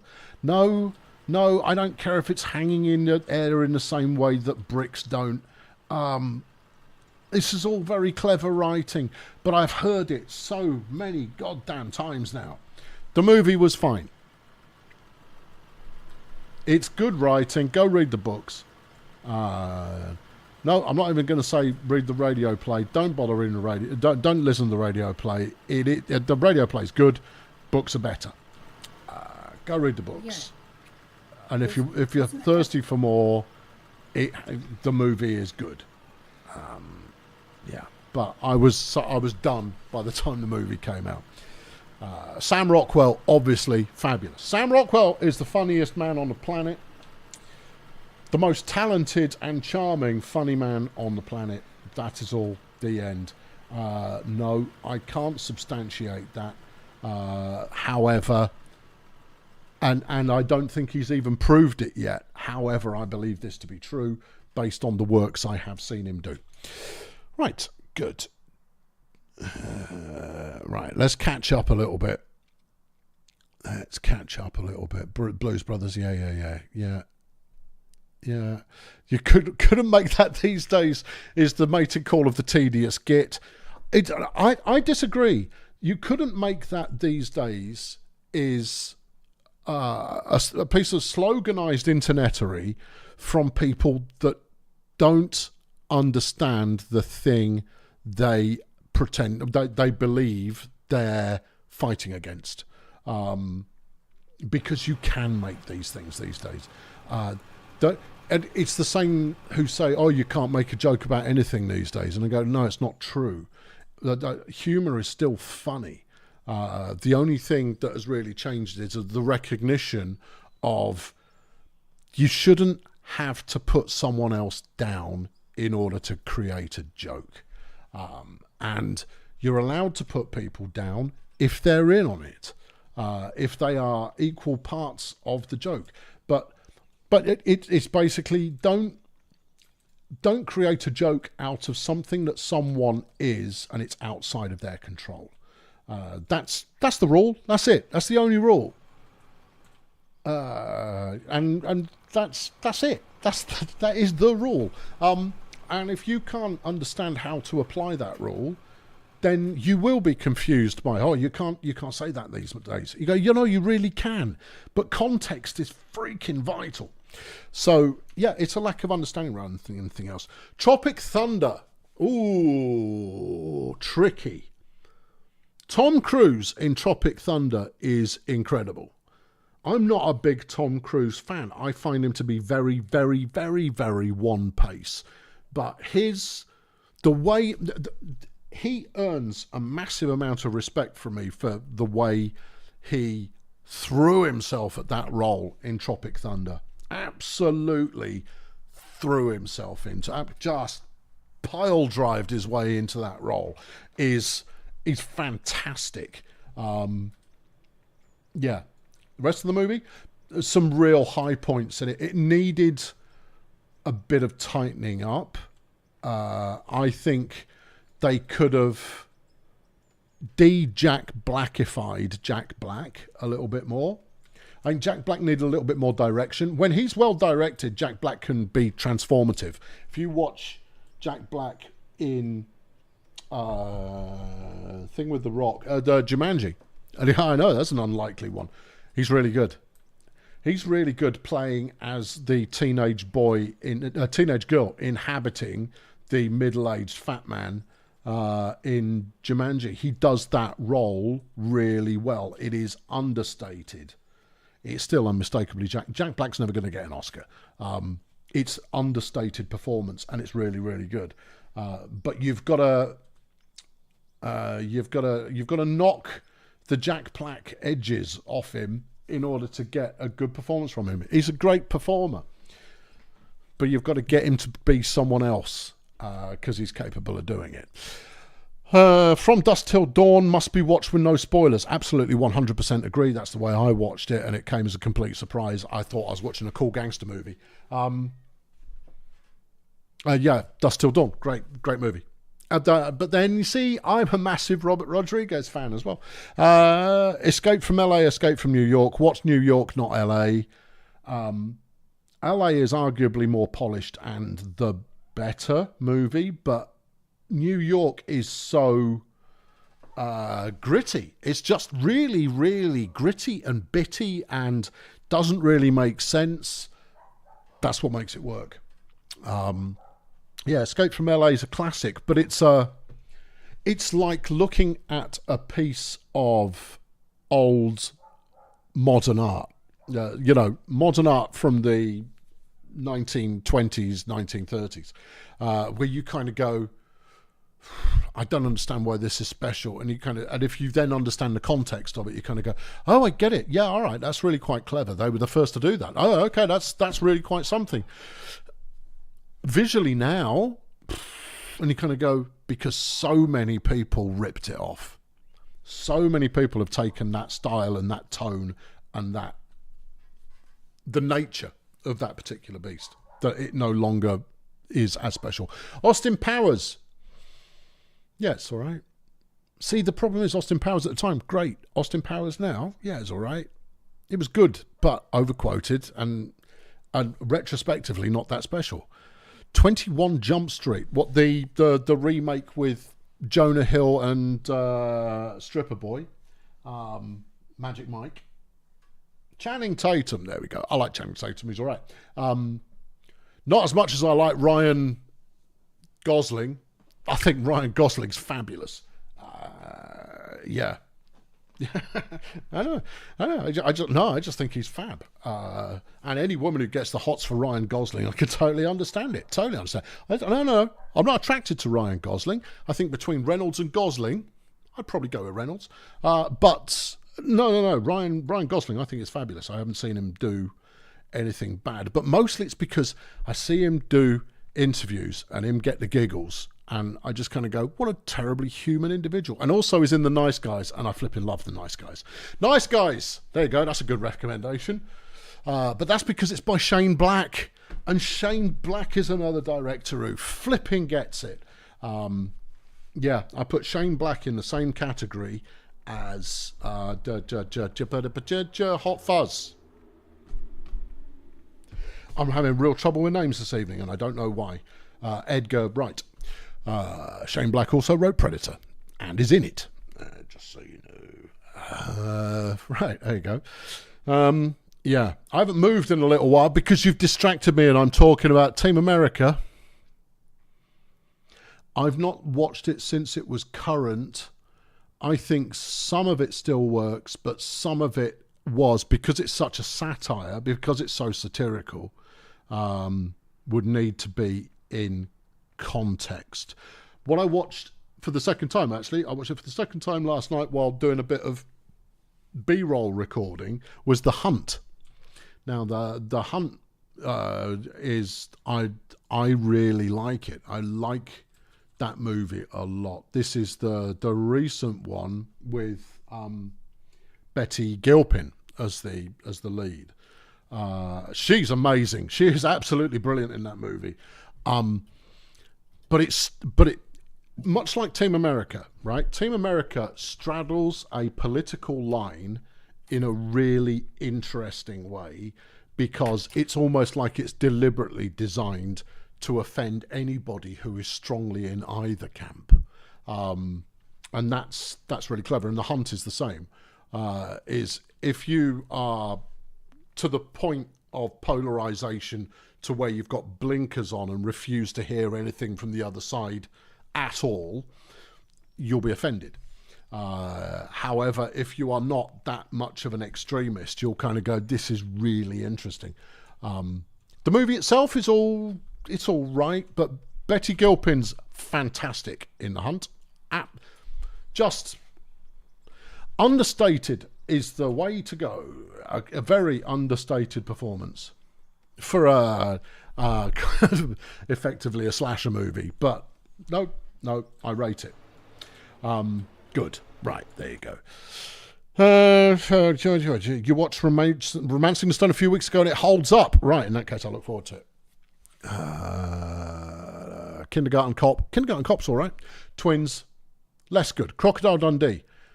He's another great example. Crocodile Dundee was a cultural phenomenon at the time, more so in the States than in the UK, but it was a big deal in the UK as well. And it's a very slow movie, a very, very slow movie. Great, likeable movie, very, very, very, very slow. Your 14-year-old's not getting through that. They're going to go, is there much left? And you've got to go, you heathen. And it's only because they've been trained not to appreciate in the same way that we appreciate. What they appreciate is you can snap thought onto other things at given moments. I'm not going to say that it's necessarily worse. I don't think it's as good as being able to just exist through one movie for the 2 hours that it happens. But then I've sat through so many 2-hour movies that were really bad, purely because I'd gone to the special effort of getting them, that I wouldn't have watched them if I'd got a phone. I could tell you that for nout. No, I would have started thumbing through anything. Yeah, right, there we go. Condor Man.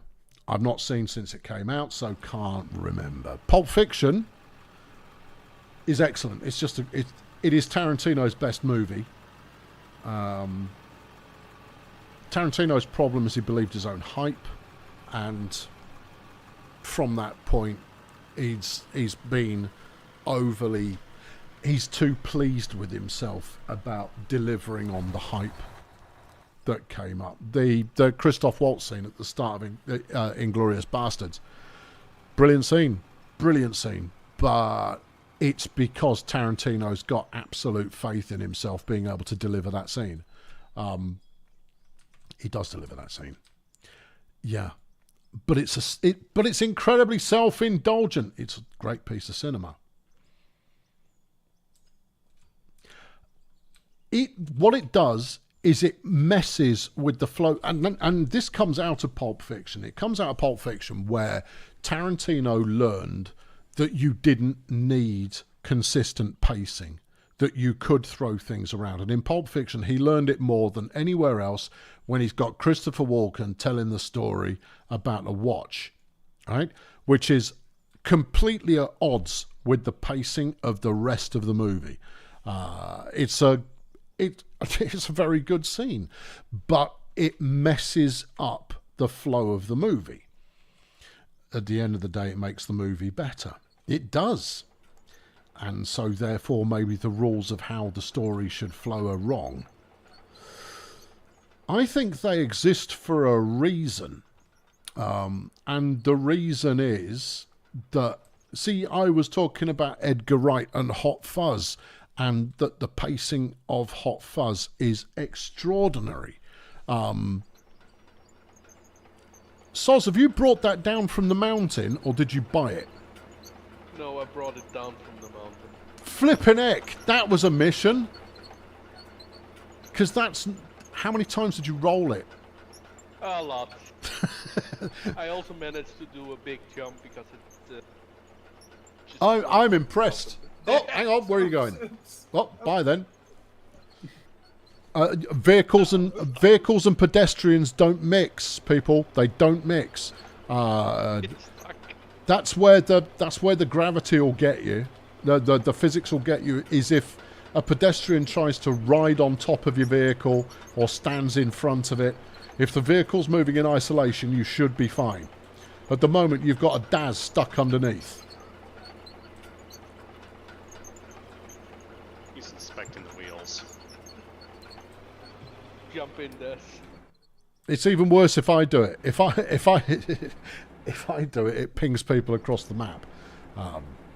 Okay. What we do need is the rock truck, the mining truck, the red one, dumper.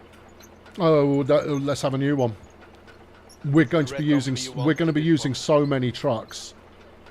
Just buy an appropriate one, because eventually it'll be 50% of people using shovels, 50% of people with dumpers. Right, moving on. Right, I've caught up. Hold on. We've got True Lies. We've got Avenue Q. I've not seen Avenue Q. No. The TikTok generation can't appreciate a Tarkovsky movie. It's beyond them. I think they have to be trained into it. The Meg's good. The Meg is good. And Deep Blue Sea is great. Rocky Horror Picture Show is... It's a social thing. It's not that great. It really isn't that great. But as a cultural and as a group aspect, doodah, it's great. Yeah. Darkstar. I don't like Darkstar. I don't like it. I can't get on with it. Hold on, am I thinking of the right one? Darkstar's the three blokes in the capsule blowing up planets. Which is the one with Bruce Dern. Silent Running. Is it Silent Running? That one's quite good. That one's quite thought-provoking. But the three blokes blowing up... No, I don't like Darkstar. I didn't understand it the first time I saw it. I didn't get it. It's not. I mean, it's not like there's much to understand. This is the thing where they've got an alien beach ball on board, and I don't know. And even when I watched that as a teenager, in the 80s, where I'd watch all manner of complete tosh, I thought it was. No, actually, no. It fell even lower on my approval. I turned it off. Ooh, Yeah, okay, right, fine. Flipping hippies in space, can't be doing with it. You thought Pulp Fiction was mediocre? That's fine. Herself couldn't stand Tarantino or anything that he'd done at all. Taste is subjective, people. I know I speak like I'm the actor, the voice of all authority, but you are obviously capable of your own opinions. I'm just giving mine. Sharknado, I'm not saying. Tremors. Tremors is wonderful. Tremors is just wonderful. What did I think of Lawnmower Man? I thought Lawnmower Man was very average. I saw it in the cinema, and I thought it was very average. Yeah. Which means if I were to watch it again now, I would think it was far less than very average. Yeah. Right.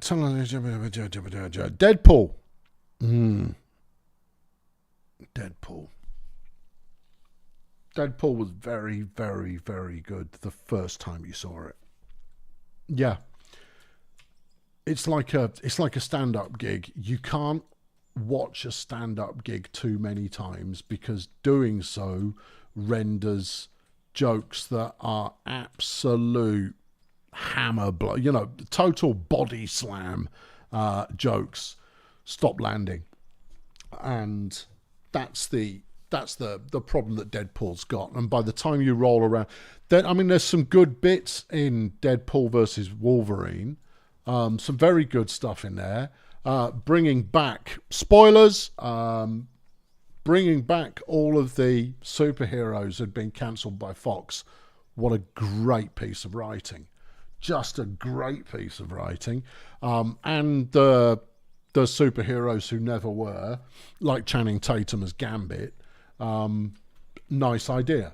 I'm all very much in favour, but the overall style and tone of it, I think, has been done to death, and they've done it to death in 3 movies. Yeah, it's going to age really, really, really badly. But the first time you saw it, amazing, just so funny, because it was revolutionary. It was. You've not seen that level of fourth wall breaking, with the level of modern sensibility built into it, and the amount of biting the hand that feeds you, going into it as well, is bold stuff. But it's not new anymore, and therefore you're now recycling the same material, you're remixing the same material in the same kind of thing. Yeah, good. The boys. That's a problem. Chris Evans' cameo in Deadpool was brilliant. Yes, it was. The new Deadpool. Yeah, Chris Evans was great in that. Yeah, particularly the credits scene. The credits Chris Evans scene was very, very funny. I thought there were too many fights. I thought there were too many fights in Deadpool Wolverine. I know, but there it is.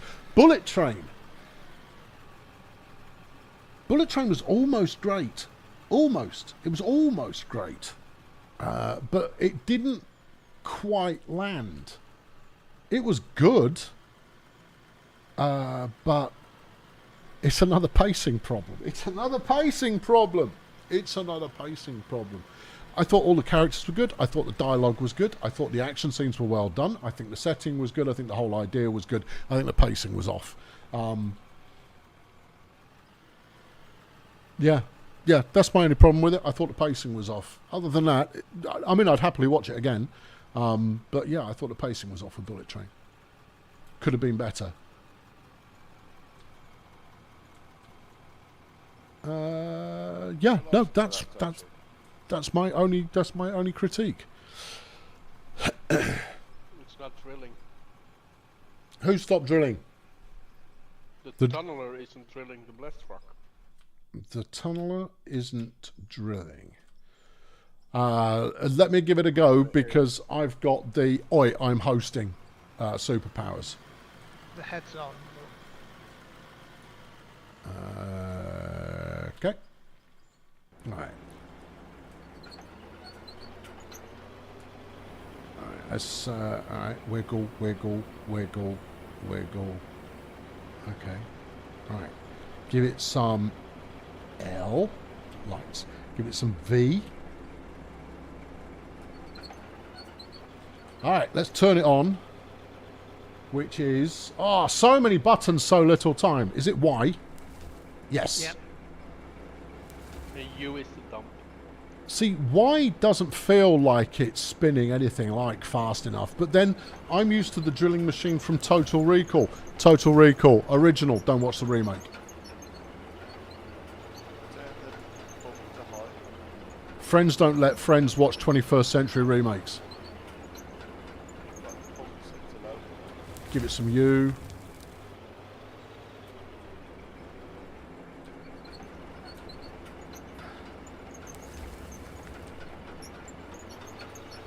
Alright, what other buttons are there it could be? What about shift? No, that's just angling the head.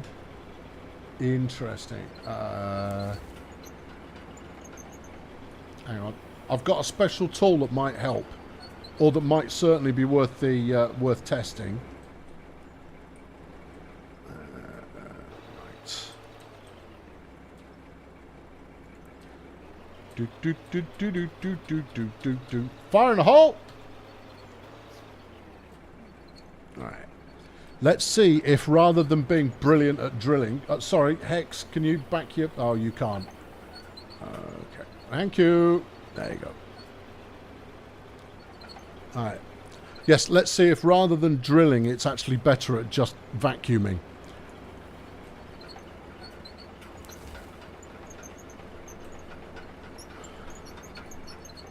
Y, yeah, and then U. Good. Press X. Get the truck underneath the chute. You know what this thing is? Total waste of money. This tunneler is That's what my drill rubbish. was up here. It's rubbish. Because you can do so much more, so much quicker with just a bucket. Yeah, that's why I was hoping you could drill straight to the last rock without exploding it. Yeah. Don't drive into it, for God's sake. He needs to be under it, so you can load him. Use a bucket. No, you're not going to get... Go and get a bucket. Give up on the dream of trying to get a flipping dumper underneath it. Now, this thing's back... in fact, I'm going to make an executive decision. Yeah. Number 5, please. Can we get the red dumper? I can't do it from here. We have the red dumper. No, the red loader, sorry, not dumper. Do, do, do, do, do, do, do, do, do. I'll have that as well. Do, do, do, do, do. No. I'm going to get a refund on it. All right, and that. Okay. Oh, Good. you want to get the Emilian L9, the mine Loader, underground loader. That would work for this. Yeah, I mean, yeah, loaders is where it's at, but what we don't need are vehicles that don't carry their own weight. If anybody wants to try getting an excavator, you have my permission to go spend, I don't know, $500,000 on an excavator. Bring the excavator down from the mine. Not No. anymore. So It has been excommunicated. Oh, it's also worth knowing, try and keep this ramp going downhill because the stone vein It's lower. runs vertical. It doesn't run horizontal. You might get some horizontally, but most of it is further down. Assault on Precinct 13, obviously because I'm a Carpenter fan. You okay with buying the mining loader? Yeah. Yep. Right, anyway, it's time for the half-time shot. I'm going to feed the cat while he's not hassling me, and he'll go, oh, typical. Yeah, you see, but I don't want to reward that kind of poor behaviour.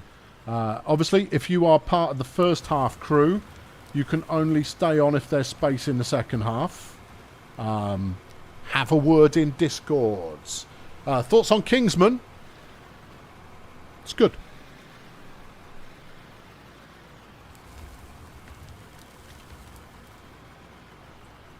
It's good, borderline very good. I have problems with Matthew Vaughn. Not many problems with Matthew Vaughn.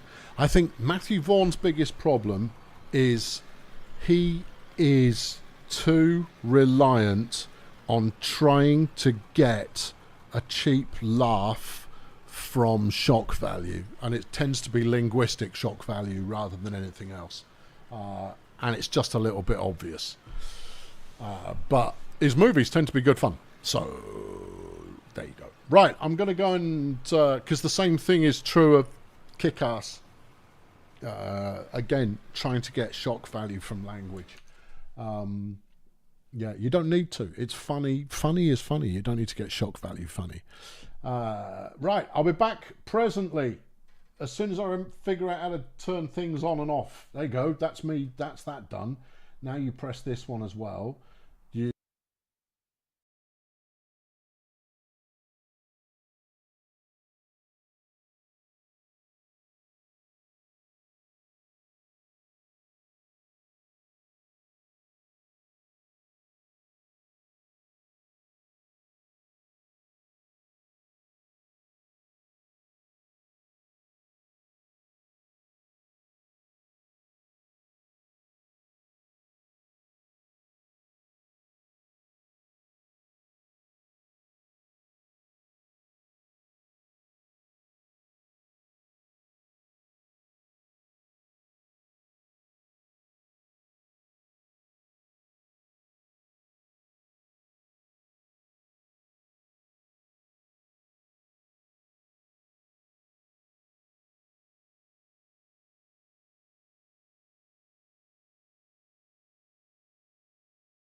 what's the idea?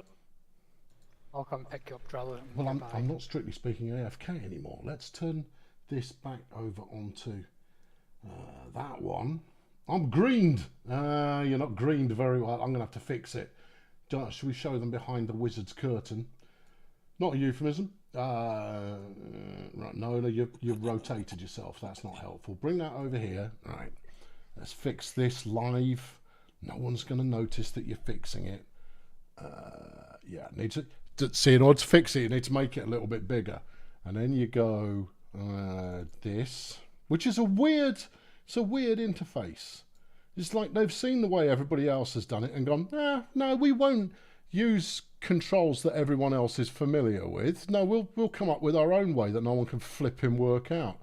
And then give me chroma key. Chroma key, where does that live? That lives elsewhere. Give me a clue. Give me a clue. Effects? It's not effects. Right click. Chroma key. Is it some kind of settings thing? Hello, gang. I'm back from the break. A fresh topic. Oh no, we're done with movings. No, we're done with movies now. No, that's it. Line under movies. Movies done. Always change up the topic for the second act, given half a chance. No, it's not in there. Oh, for God's sake. It works when you just set it up for the first time. Maybe it's within here. Virtual camera? No, I'm using a real camera. Plugins? It's not a plugin. Is it a plugin? It's not a plugin. Advanced? No. Audio? No, that's working. Leave it alone. No. Where does it live? It should live here. It should live right here. Okay. It's not though, is it? There's another settings button. Right, now, what are you? Camera properties. Give chroma key. Chroma key. Chroma. It's not there either. I mean, I don't just want to sit here with a green flaming background. Effects. No, it's not. Well, it is. It can be considered an effect. Ah, there it is. It's an effect. Right, there you go. Shrinky dink myself right back down there. Make sure I'm sat against the bottom. And it looks like perfection. Boom. Thank you, Tim. Right, good. Now, there was a request just before halftime, which was, can we go and check and see how the overall road team is doing? Yeah, I think that's a very good idea.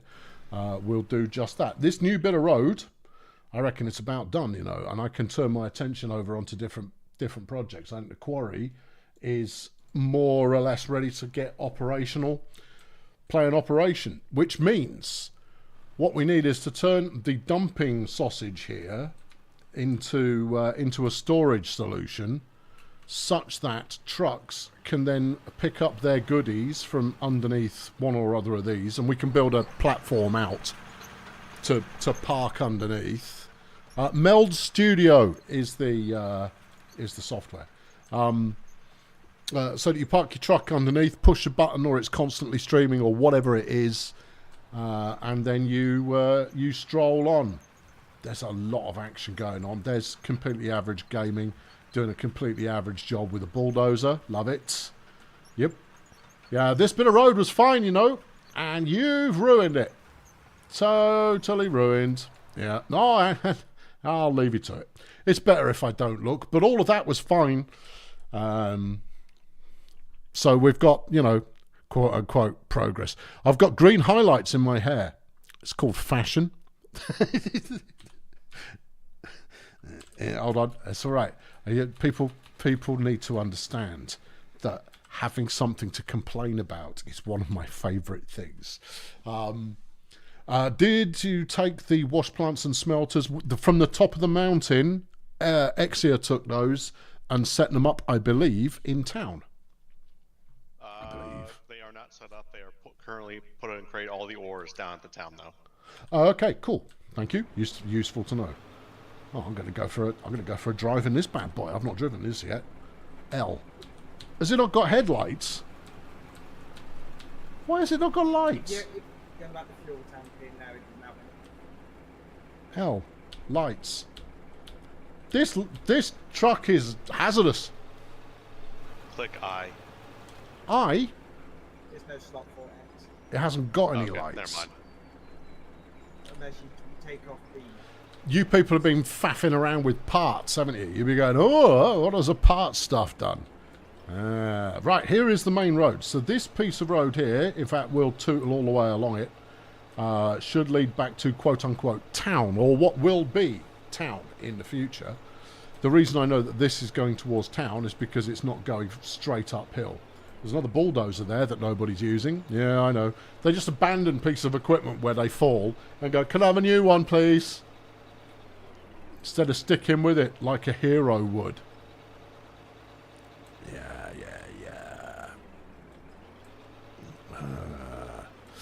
Can or have you done any core projects or metalwork in real life? No, I haven't. I have not. The closest I've got is some pretty bad pipe bending I did on a jury-rigged air conditioning fan, which worked really well. The road is a little rough. It will work better once we've got asphalt. And then we'll take a grading machine over the top of it and someone else can drive it because it just disappoints me. That is town. Will be. At the moment it is what passes for town. So this is going to be a very heavily used road because if you need concrete, for example, you're going to have to come get it. If you're dropping off something that we've mined, you're going to have to drop it off down there. So that's the be-all and end-all. Now, from here, you can see many things. So over that end where any warrior is, and that's Dralu there as well. They're down at the quarry. Up there is Wolfgang. I'm not sure he's all the way up to the mine there, though. No, we're building the road. You're building the road, right. So you're not quite up to the mine head itself. The mine's a little bit further up from that. The biggest challenge is going to be that trucks can actually traverse the road that needs to be built. The town needs a sign. It does. I was thinking about this earlier, actually, is I don't think there are signposts in this. If you want some fuel, Average, feel free to load yourself up while I'm parallel. I'm fully filled. No, you're good? Okay. Good. Yeah, here's that. Flooddy's driven that off the edge of the cliff. Nice job, Floody. What's your next thrilling move going to be, or is it just sit there and wait?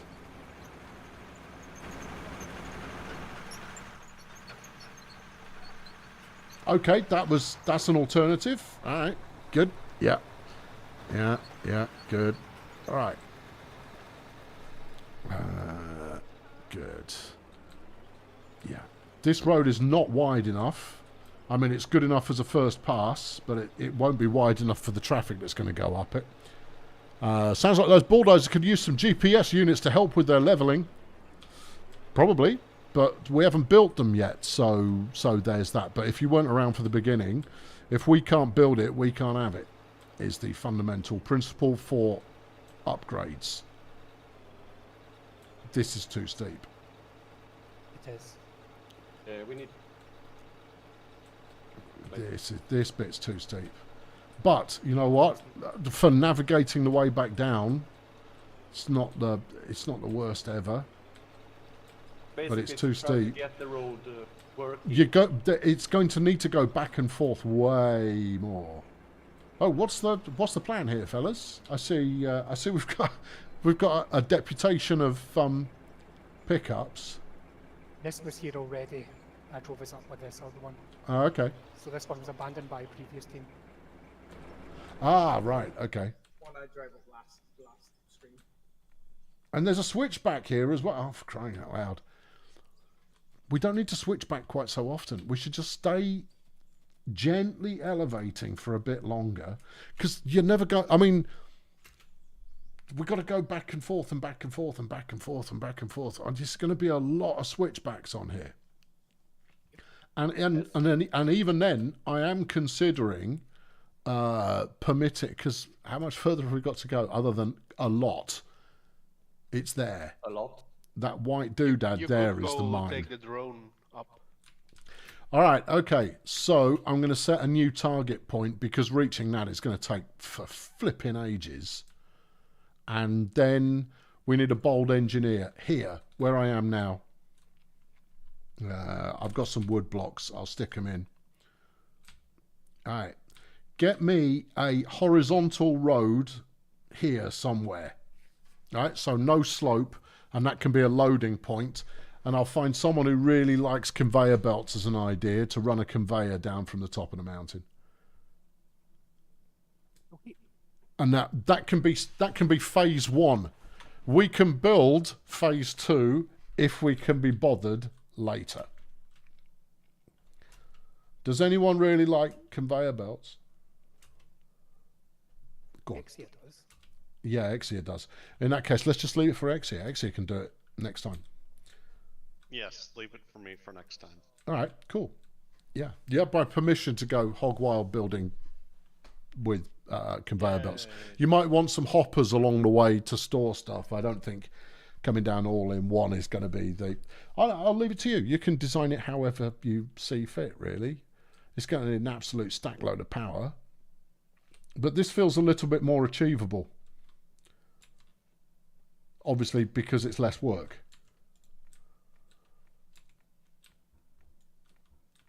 All right. Yeah. Okay. Yeah, this will work. You know what else? I reckon... can we get anything down? Flipping heck. That's an absolute mission. In which case, what we need is a tunnel exit here from the tunnel that starts up there. That's a big job. That's a very big job. Cool. Yeah, well, it's something to aim for, though, isn't it? Right. Okay, well, let's start as we mean to go on. Where's my explosives? There we go. Do you want the conveyors going outside the mountain, or would you like it going tunneling inside and coming out? We're going to want to remove them later, so let's keep them visible. Okay. Fire in the hole. All right. Yeah. This is my system of a statement of intent in terms of we're building a hole in this direction.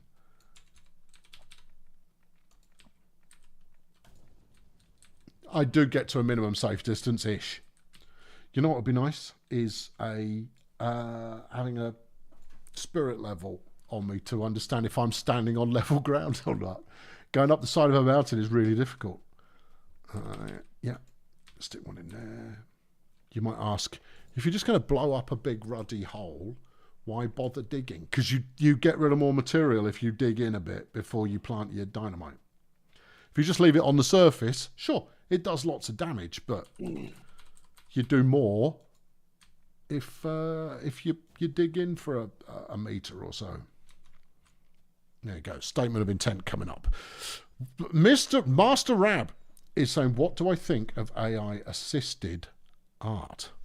Important question. And you've asked it by paying £2. Rab, I'm going to need you to qualify your question a little further. Do you mean AI-assisted art or AI-generated art? Because they are two separate things, and one of them is art and one of them is not. Yeah. Dun, dun, dun, dun. And it's an important thing to help frame your understanding of the important thing. Yeah, there you go. Either way, I'll answer both because I'm here and it's something on which I have strong opinion. And the strong opinion is simply, let's talk about AI-generated imagery. It's not art. Art is, well, it is art, but it isn't. Art is more than just the thing, right? what you come up with at the end, the thing, could be the image, or it could be the piece of music, or it could be the piece of writing, or it could be the video game, or the performance, or the whatever, right? Art is more than that thing. And the more than that thing is what is known as its provenance. The provenance of the thing is as important as the thing itself. Is this coal? Yeah. Certainly looks like coal. Is it coal? Yeah, certainly looks like coal. Yeah. Right. So an AI generated image, its provenance is it's an AI generated image. Right. It has no, this was created on the slopes of Mount whatchamacallit, and therefore it's all, you know, and it was incredibly important because on that particular day it was the first artwork created on that particular piece of silicon. That's provenance, right? But AI generated imagery has none of that. Instead, the only provenance that goes into it is the context in which it is subsequently used, and the person who came up with that prompt in the first place, and the impetus behind that, and the purpose behind coming up with that prompt. Now, here's the important thing, is that you, I, all of us are large language models, right? In exactly the same way that the quote-unquote AI that is generating this stuff is. Every artist, right, who is drawing pictures for a living today, they learned their craft over a lot of study and repetition of other artwork that came before it.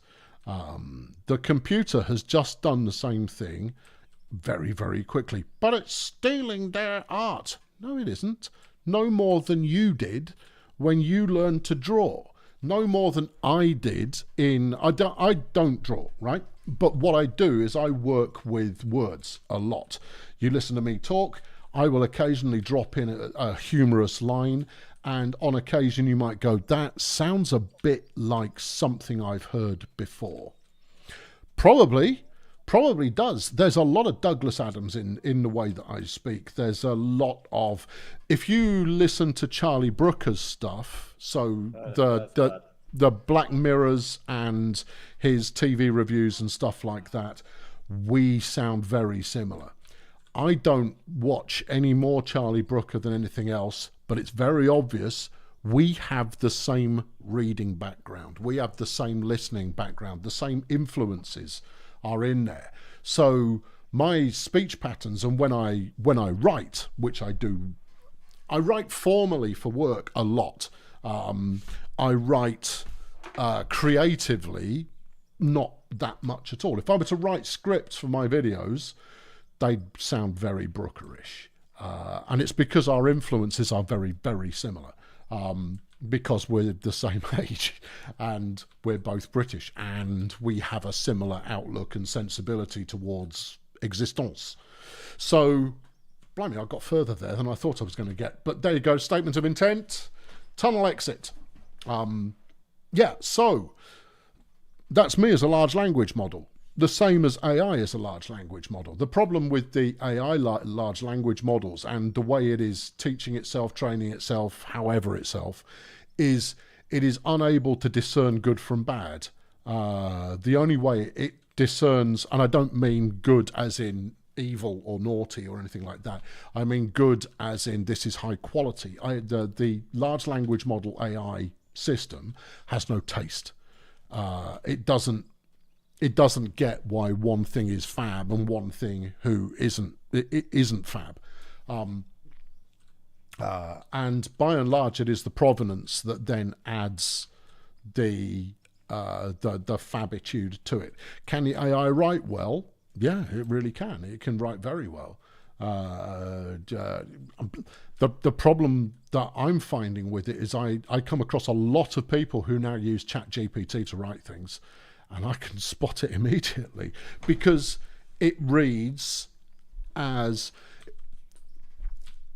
If you ever have the misfortune to hang out on LinkedIn at all, and you work within a technical industry, you will see a lot of hustle culture, tech bro behavior from CEOs or wannabe execs, immensely proud of the work that the family at such and such a corporation has been accomplishing.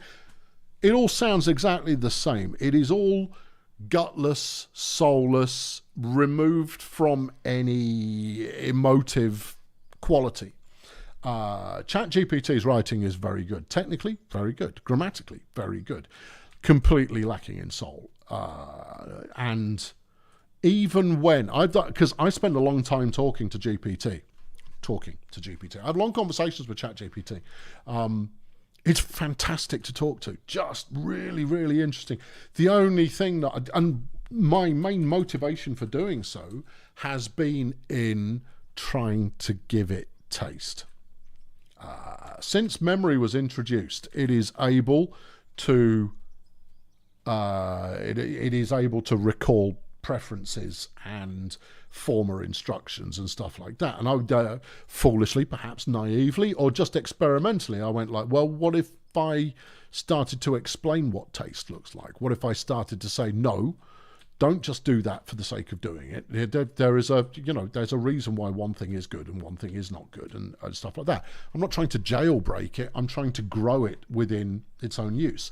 I make use of it extensively for tracking stuff I've said, for tracking characters particularly, and for tracking ideas.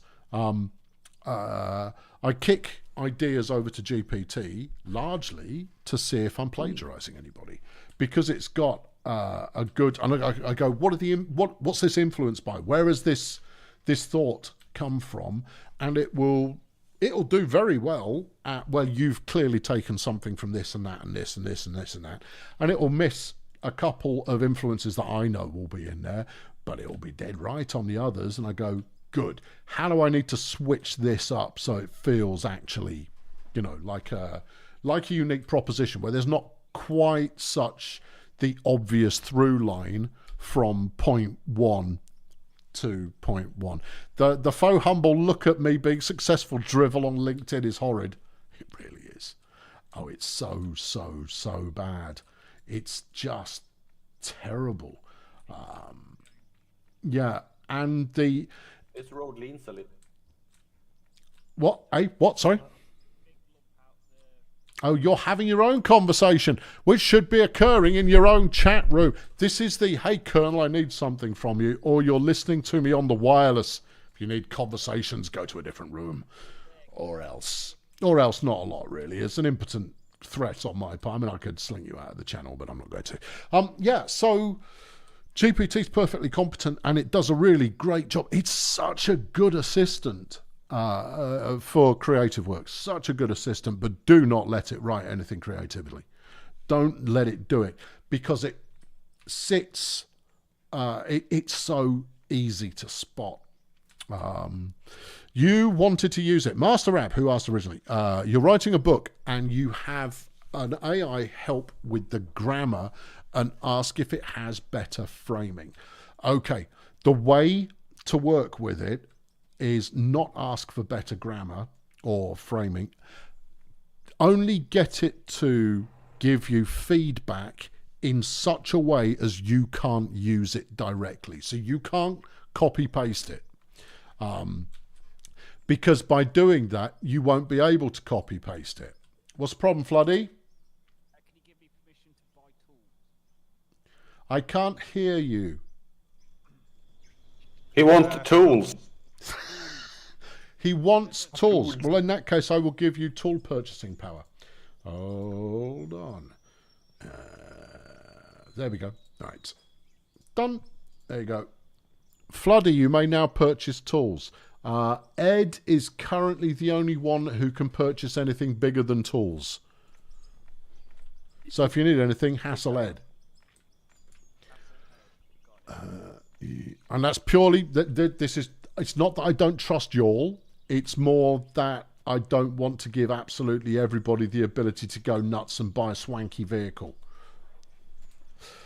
Yeah, so by all means, use whatever AI tickles your biscuits, but do it in such a way that it has to be your work coming out of the other end.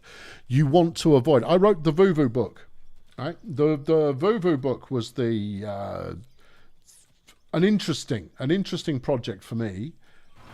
Not bad in places for those who read it, but that was a cyborg work.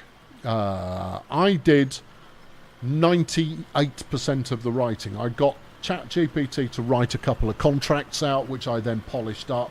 So I needed some kind of standard bits, but all the creative stuff I wrote. But it did a lot of the pictures that I then worked into being box art for video games. But I can't claim that was, oh no, I made the whole thing. No, it's a cyborg work. It's me and the machine working together. When will we get another book? When I put one together, I'm very willing to do another one, but the Vuvu book, much like the Vuvu Boys series, was very much ready, fire, aim. Didn't know what it was until it was. So the next time I go about doing something similar, I will know that there is supposed to be a book to go with it. I will know that I'm writing a novel. There will be more deliberateness to it, and that way the end result will be less patchy. I was pleased with the Vuvu book, but the end result was patchy. Yeah. The other problem GPT has particularly is it's programmed to tell you you're brilliant and to not disagree with you. It's programmed to be supportive and helpful as much as possible. I describe it as stroking your hair and telling you you're brilliant. And to that end, it is an absolutely lousy critic. You have to force it to be critical. That in itself is no bad thing, but as a creative tool, it's absolutely essential.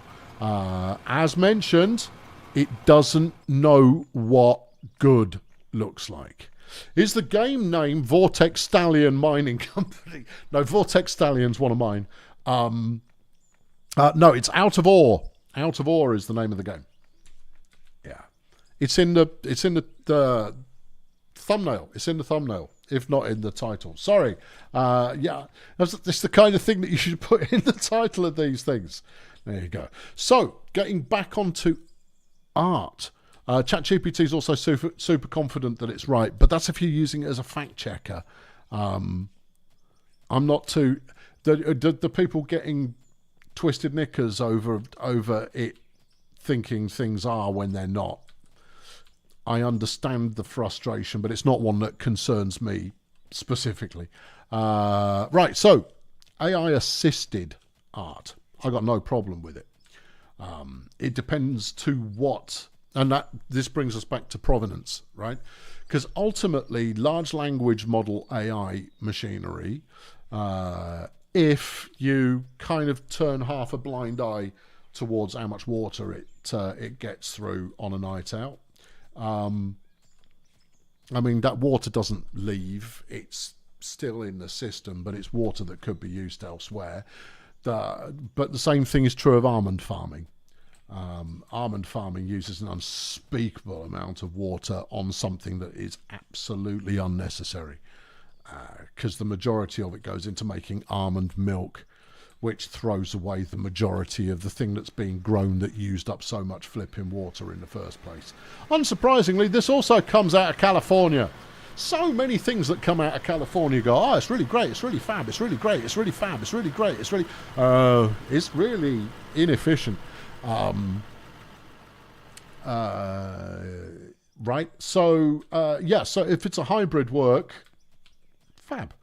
You'd need to declare it, and to what extent you've made use of the hybrid work. I mean, you don't have to, But if it becomes super popular and someone later goes, hold on, a robot was involved in making this and you didn't declare it, then the 21st century Luddites will be upon you in no time flat. And they'll have you. Because they are a witch hunting mob at the moment. I asked ChatGPT if using it to write novels for you is unethical, and it said no, it's perfectly all right. Define whether that's true or not. Right? You asked if it was unethical. Okay, how would it not be ethical? Would it be creative? That would, I would say, probably not. Would it generate great works of literature? Probably not. But how would it be unethical? That's the question, right? You can't. There's some. Yeah, the Copyright Office will have you as well. No, it won't. The Copyright Office won't care because you cannot copyright a generated work, but you can copyright something that uses generated work as a part component thereof. So in the Vuvu book, for example, I can't copyright the hero images that are used within the pack shots that I've made for the different games. However, I think I've even got, here we go, I've got a Vuvu book here. I can give you a live example.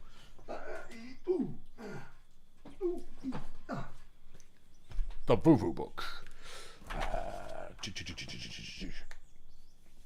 Right, champion. That'll do nicely. Okay, right. So, is this lit well enough for you to see it? I can't tell from here. I'm gonna go bigger self. Hold on, so you can actually see it. There's no point in having this conversation if you can't understand the references I'm chucking at you. For those of you with the book at home, page 12. Go on, grab that corner. There you go. Right, bring that out here. Slide that across there. Oh, your camera work is really balling. I know, it's really balling. Right, so here we go. On page 12, that is, there you go, the Toy Master game, right? And,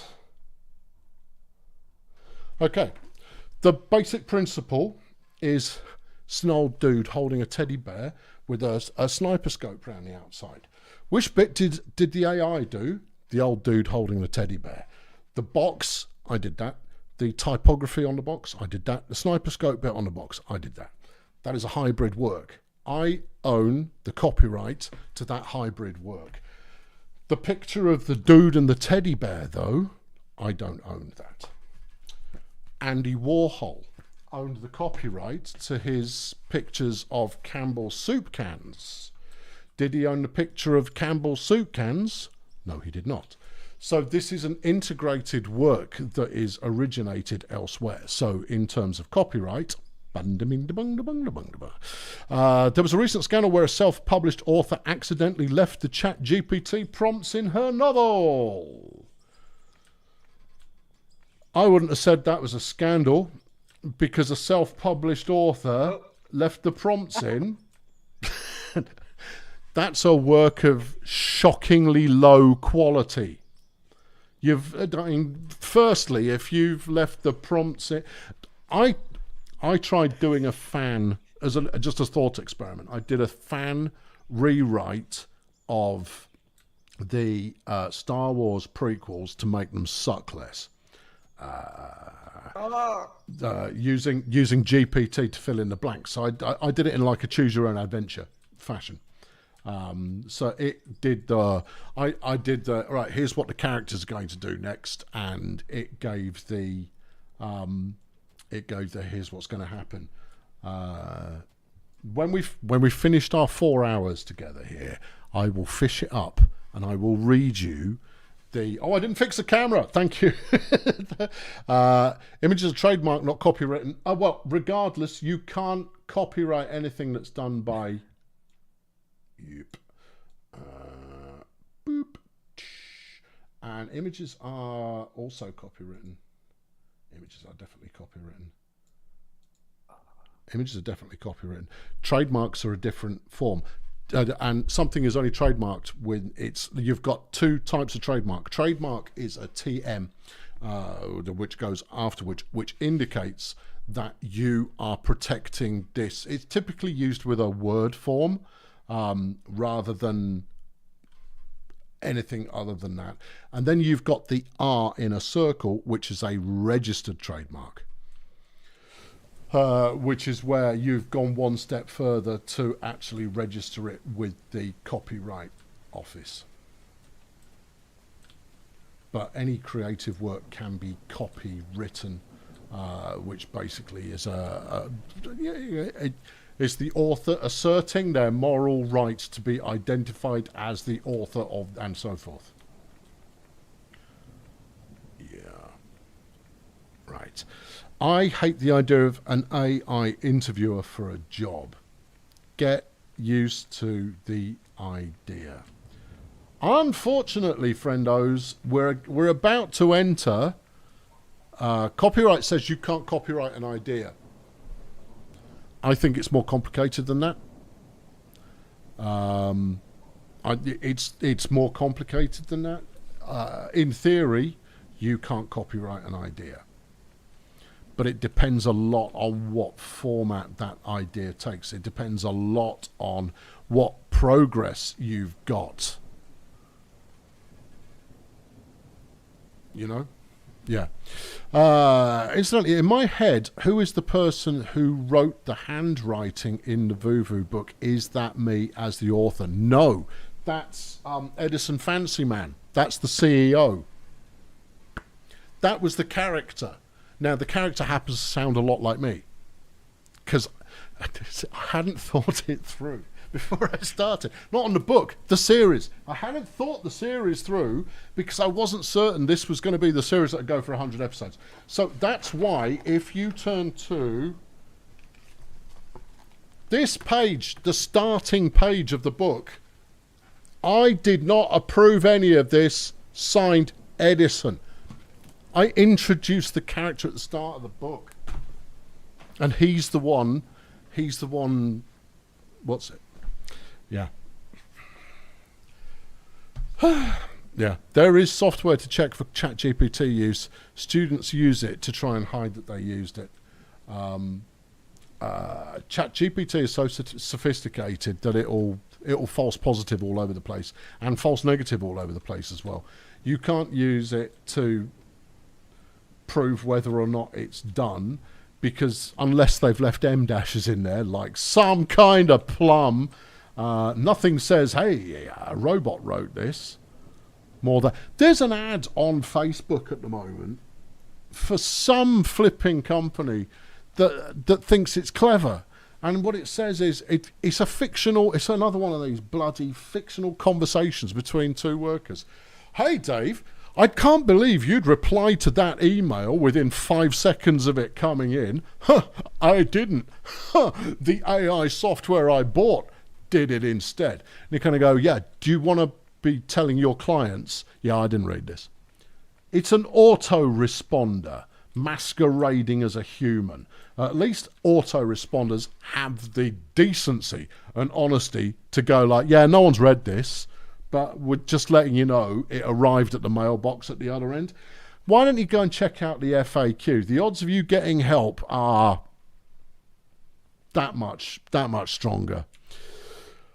100 episodes of Genius Madness. I think you're being generous there, Scout. I think there are flashes of genius randomness in there, and I think there are flashes of not taking enough time over this mundanity as well. Hasty is what there's too much of. Didn't take enough time to turn this into a gem. Didn't take enough time to think through how much copyright are you violating with this, and will you be able to use it in your book later? Because there's quite a lot that realistically shouldn't be in there, which is why I've not given it an ISBN, and it's why it's not anywhere else. It is an isolated oddity And I found a box of them the other week. I've got another box of them that I didn't know I had, and I will probably use those as the grand. Oh, and I've got a couple of bingo prizes still to ship. Don't think I'd forgotten.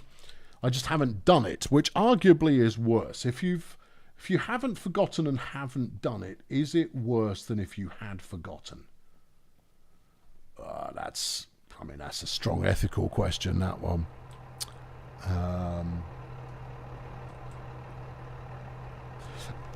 The other consideration, Rab, is how will you feel about it afterwards, right?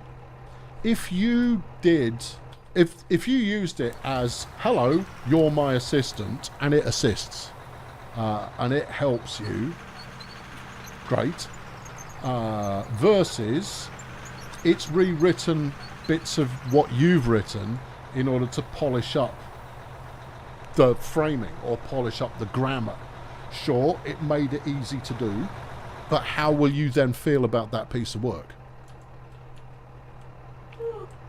And that's a question only you can answer, and there is no right or wrong answer, only you can answer that question. It's as simple as that. Can you use the ripper on the dozer? Yes, you can. I don't want to do it here. I mean, as you can see, also bulldozer users, when you're finished with the bulldozer, lift the blade, would you? The last thing you do before you get out of the bulldozer is lift the blade out of the ground. I think everybody who started a bulldozer, their first act has been destroy. Their second act has been fix what I just destroyed, or drive away from it hastily, hoping nobody notices you were the one to make the mess. But we all know. What about the YouTube auto creators that published videos every 12 minutes based on auto-generated prompts? I don't have a problem with it. Right? The internet has always been a platform for crap. This is what's going to finish it off. Yeah, it's a crap platform. People will always use shortcuts to try and get ahead, and if you are early enough to the party, you will benefit from that. So some of these people pumping out AI sludge, it's sludge, it's not slop. I dislike the term AI slop because it is being used in an unthinking fashion. Just by people that go, it's taking everyone's jobs. And you kind of go, yeah, it is. You know why? Because it's better than them. At mundane creativity, at mundane authorship, it is better because it's faster. And I use the word mundane deliberately. These graphic artists who are going to lose out on work, they have my sympathy, 100% have my sympathy. But they're in jobs that didn't exist 20 years ago. And as quickly as they've appeared, they're disappearing again. Nobody gives a crap about your ability to draw a rectangular banner with a couple of graphical bits in it. Fabulous. Is that a great piece of high art? No. Do I need a human who is trained to create such things? No, a machine will do it in 10 seconds. And that's the issue. Will art continue to exist? Of course it will continue to exist. What an absolutely pointless thing to say. But art has always been interlinked inextricably with human expression. And the majority of artists who are making a living online at the moment, they're not doing anything like human expression. But it's handcrafted. It's just artisanal. That's all. And expensive. It's incredibly expensive. The lace makers of Nottingham will you know, they'll come back from the grave and kind of go, you can't make lace on a machine. You kind of go, well, here it is. That's quite good lace. And you go, yeah, it is quite good lace. But you know what? Here we are, 250 years later. You can still buy handmade lace, and it's very expensive, and it's high quality. Those people, incidentally, were rebelling against a machine called the Spinning Jenny. which completely disrupted the lace making industry. The opponents to the spinning jenny were led by a man named Ludd. And they would break into the factories that had a spinning jenny set up in them and smash up the spinning jenny because it was taking the work of lace makers. And there you go. They were called Luddites. That's where it comes from, right? I think it was John Ludd. It might have been Alan. I can't remember.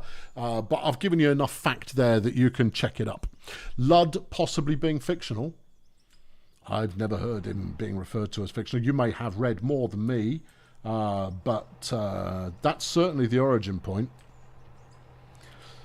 It was General Ludd. No, you're thinking of the fella who was coming after Superman. That's General Ludd. It's Ned. It's what? Ned Ludd. It's Ned. Ned Ludd. Thank you. Thank you. Ned Ludd. Anyway, the story holds up. It's the same principle.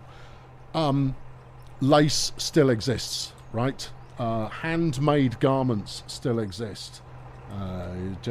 Decorative. This is decorative lace work, and it employed a hell of a lot of people. Well, now we're talking about delicate imagery. I mean, it's the same as the people. I have every sympathy for the people affected, and they're coming for me too, bruv. The only downside, and the only reason I'm better off, is because my career is not that far from winding down before I am rendered obsolete. Whereas you might have gone, I've literally just got a degree in doing this kind of stuff. At which point I go, you got any more education years left where perhaps you could learn to be a plumber or grave digger? Because they'll still be needed. We'll still need plumbers and grave diggers.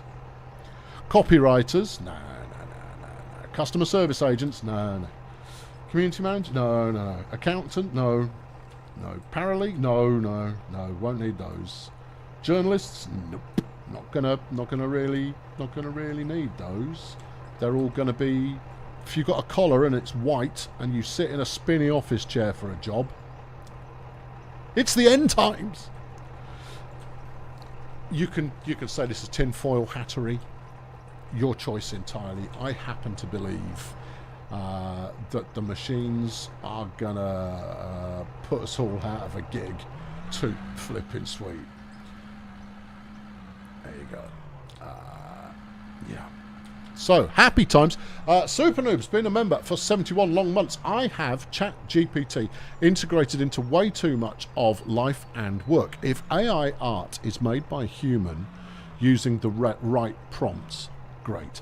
And it's just that. If you can no longer tell whether or by whom, by what it was created, and if in your taste sensibilities it ticks all the boxes of this is great, I really like this is fabulous, I may not know much about art but I know what I like, then it's great. Who cares? It could have been made by a human. No, an awful lot of this stuff would never get made by a human, because the only reason it's being made by a machine now is because the individual human who had it done. This is a democratization of, oh thank God that's shut up. It's a democratization of creativity. Now all you need is a great idea. If you have a great idea, you've got something that can execute against it. Great idea and no money. It's no longer holding you back. Chop. There we go. And in terms of art still being present, it's still going to be present. Provenance is everything. If you made it with the help of a computer, if you made it without the help of a computer, if you made it while setting a computer on fire, these are all different bits and pieces that go into the creation of that piece of art in the first place. And that adds to the story that's behind it. And certainly the art trading world, which many go like, oh, that's just a big swizz. Big swizz it may be, but provenance is everything in those things. Yeah. why is Banksy's work so highly regarded? Why is it so valuable? I think I talked about this recently. If not, here is a slight reprieve, and then we will... It's not reprieve. Reprise. Might be a reprieve. I can't remember. My thesaurus is not on fire this evening. Regardless, okay, Banksy, yeah, graffiti artist, right, ripped off Jacques Lerat for his art style, makes sophomoric cultural statements through the medium of black and white stencils on a wall. Okay. No other graffiti artiste in the UK, although Jacques Lerat in France, had done anything, you know, approaching this. We had some fine graffiti artists, but no one was really doing this kind of stuff. Rose to prominence, especially because he came out of Bristol, because Bristol is an interesting cultural centre in this country. It is also the birthplace of trip hop, for example. Portishead, Massive Attack, all of that kind of stuff. Bristol. It's an interesting cultural centre, same as Oxford or Cambridge. They are different for, you know, centres of learning and all this kind of stuff. The northwest with Manchester and Liverpool being great centres of kind of music origin. Certain things seem to originate in different places in the country, and certainly the southwest and Bristol is a kind of a hotbed of a cultural thing. Regardless, his works, when sold at auction, achieve multi-millions. Why? Because everybody knows what they are. Why do people pay so much for art at auctions? Because they think it's going to be worth more in a few years' time. It is rarely, if ever, about the image. It's never about the creative work itself. Nobody buys this stuff because they go, this is just the best image I have ever looked at. If you see the Mona Lisa, is it a brilliant picture? It's all right. No. There we go. From the room, is it a brilliant picture? No, not really. It's quite small as well. I've seen it. And but if you understand the context behind it, Leonardo da Vinci, right? Genius, ahead of his time, had some really big thoughts. If you then take into what's she smiling about? If you were to look at that without thinking about what she's smiling about beforehand, you'd kind of go like, she's pulling a bit of a nothing expression. It's only because you've been told she's got an enigmatic smile that she has an enigmatic smile. That's part of the story that goes along with it. This is part of the provenance of that piece of work. And the fact that he broke convention by having one side of the landscape higher than the other side of the landscape and broke the rules of symmetry that existed within the art world at that time. Blah, blah, blah, blah, blah, blah, blah. Does it make the picture any better? No, it doesn't. But that story that goes behind the picture makes that picture valuable.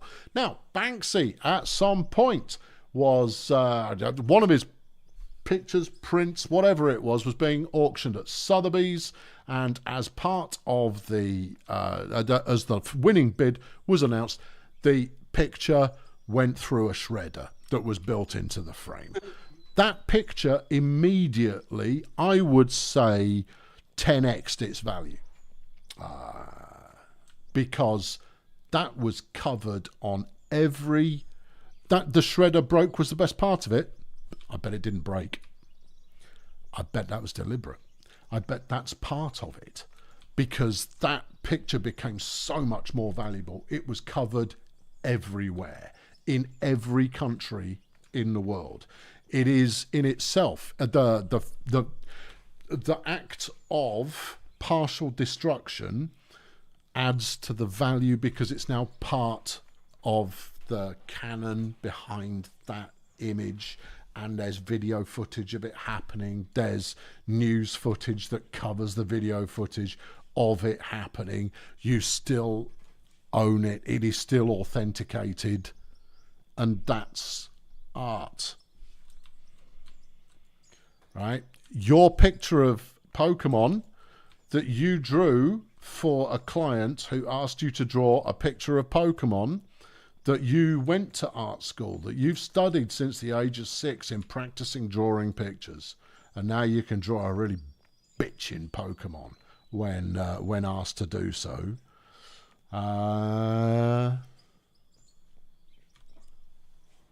What's that worth? Nothing. It's worth nothing, because what's the story behind it? It's worth no more than if someone asks Midjourney to do them a picture of flipping Pikachu. Okay? Yeah, there you go. Other people then ruined their Banksies. I bet they didn't, Liam.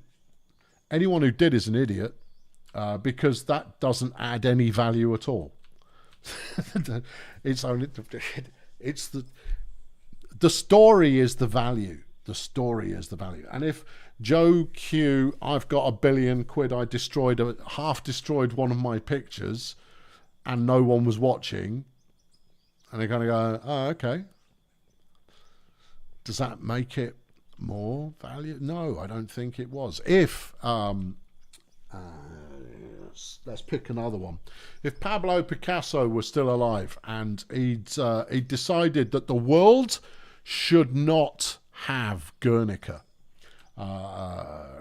because of what that image meant to him, then and so he put together an Ocean's 11 style crew to go steal it from a gallery, at which point it is then lost for 10 years, because they almost get away with it.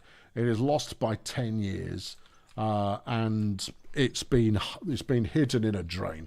Picasso's been captured because they knew he was behind it, and there's a big argument in the press about whether or not the artist should be allowed to destroy their own art if they decide it's not right for the world. Interesting question. I don't have an answer for you. I'm merely drawing an example out of the air.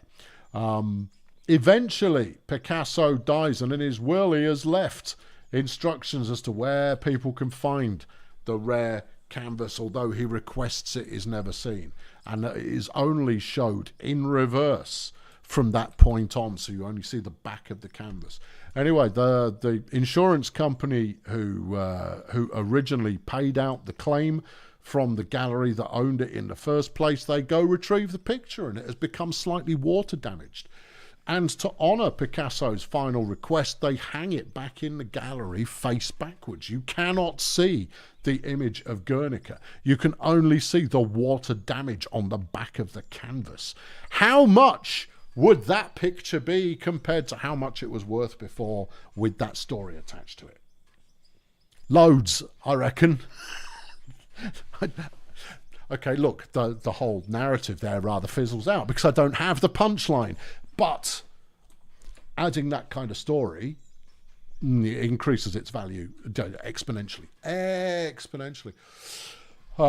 Yeah, it's as straightforward as that. Yeah. And her eyes follow you around the room. Yeah. Right, there you go. I suspect the YouTube copyright claim system will soon collapse due to AI work being close to genetics to each other. I don't know. It's a tough one, but copyright has got to be figured out. The copyright is there to protect the original artist. Okay, it's there to protect the original artist. So in my Pikachu example, who's the original artist? Well, it doesn't matter. They don't own the copyright. And the Pokemon Corporation does, who are distinct from Nintendo. Well, should a corporation be allowed to own copyright? And in so doing, does that copyright, that because there is a way around, so copyright expires and it goes into public domain 70 years after the death of the copyright holder. The reason for this is so that the children of the copyright holder can benefit from the commercial use. Boop, there we go. Thereof. Raz, you now have the ability to buy things from the shop. Yeah, so, and that's why it's 70 years. But corporations are registering the original creation by babies. They're saying if it's a corporately created entity, there's a lot of information, and you need to do your own homework on this if you care enough to go and look.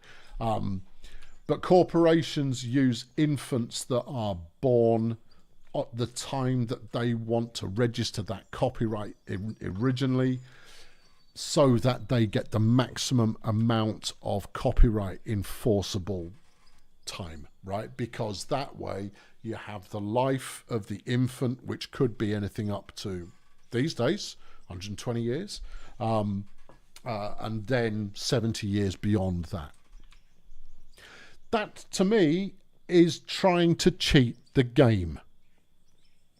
Yeah. That's not playing fair. That's trying to cheat the game.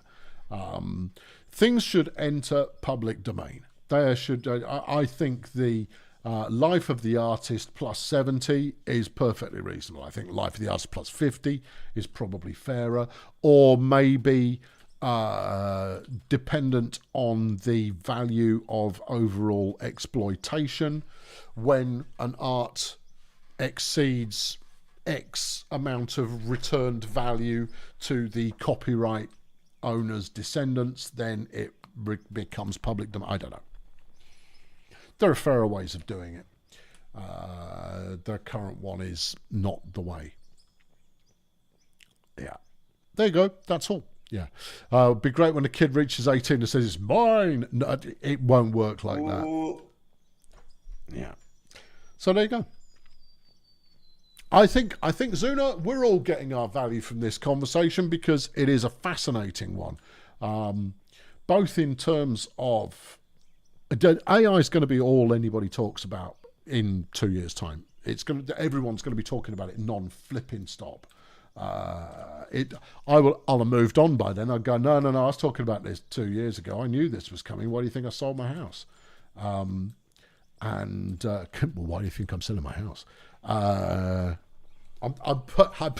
putting my life I'm putting my money where my life is, and so on. Masshole has been a member of the Fail Brigade for 64 long months. Hi, Colonel. Just stopped by to say hello, and now you're getting back to work. We have a borked tree. What? We have a glitch. You have a glitch? The tree, that is called Big Town. Indestructible tree. Yeah. Okay. Well, I'll come up there and deal with it. Yeah, do that. I've told you, you're breaking radio protocol for a glitched tree. Honestly, that's naughty. It's naughty. The aliens will triangulate our position and they'll rain down their fiery intergalactic death. Not on the tree though, because apparently the tree's indestructible. Okay. Where is this tree at which I am searching? Where is this tree searching? Am I? Where am I? Where searching? Do you call this a road? This is way too steep. Nothing's getting up that.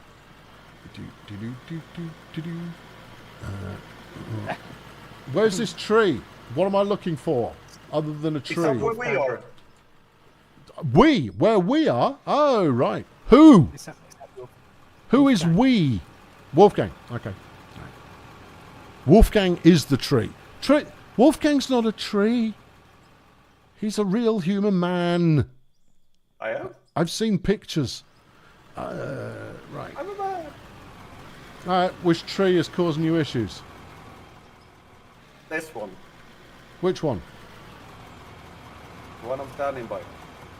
Yep, there's no tree there, dude. No? Yep, there's no tree. No tree here. And you're the only one.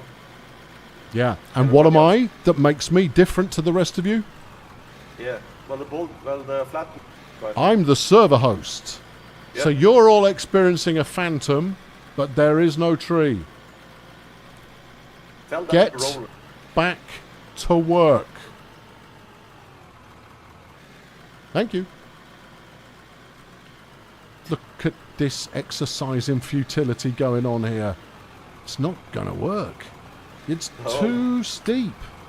It's too Yep, I get the ambition of wanting to climb the hill in a hurry, but I think this is the angle that is more your homeboy. Yeah. I think this way is the way. Master Rab has become a member of the Fail Brigade. See, that's the value in getting a full thoughted flight of fancy. And you become a member of the Fail Brigade. Great. Oh, I missed a question before, which was something about buying the Vuvu book. Now I'm going to have to give vague answers. Ken Mack has been a member for 7 months. How do I go about buying a copy of the Vuvu book on release? You are financially destitute. You'd love to purchase this one-off publication.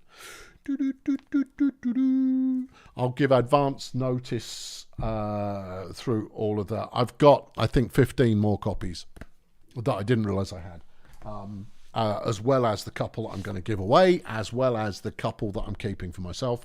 So I've got a copy. In fact, I think this is one of the new ones. Virginal. Yeah. All of the others have a pithy message in them, you see.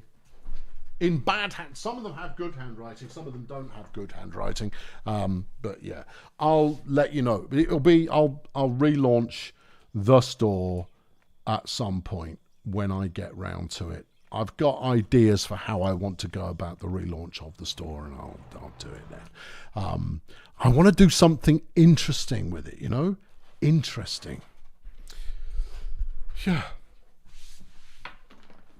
I want to do something interesting with the store, right? I want to do something interesting with the store. I don't want to, I mean, as much as historically, I've only ever flogged stuff that I wanted myself, right? Like t-shirts and the like.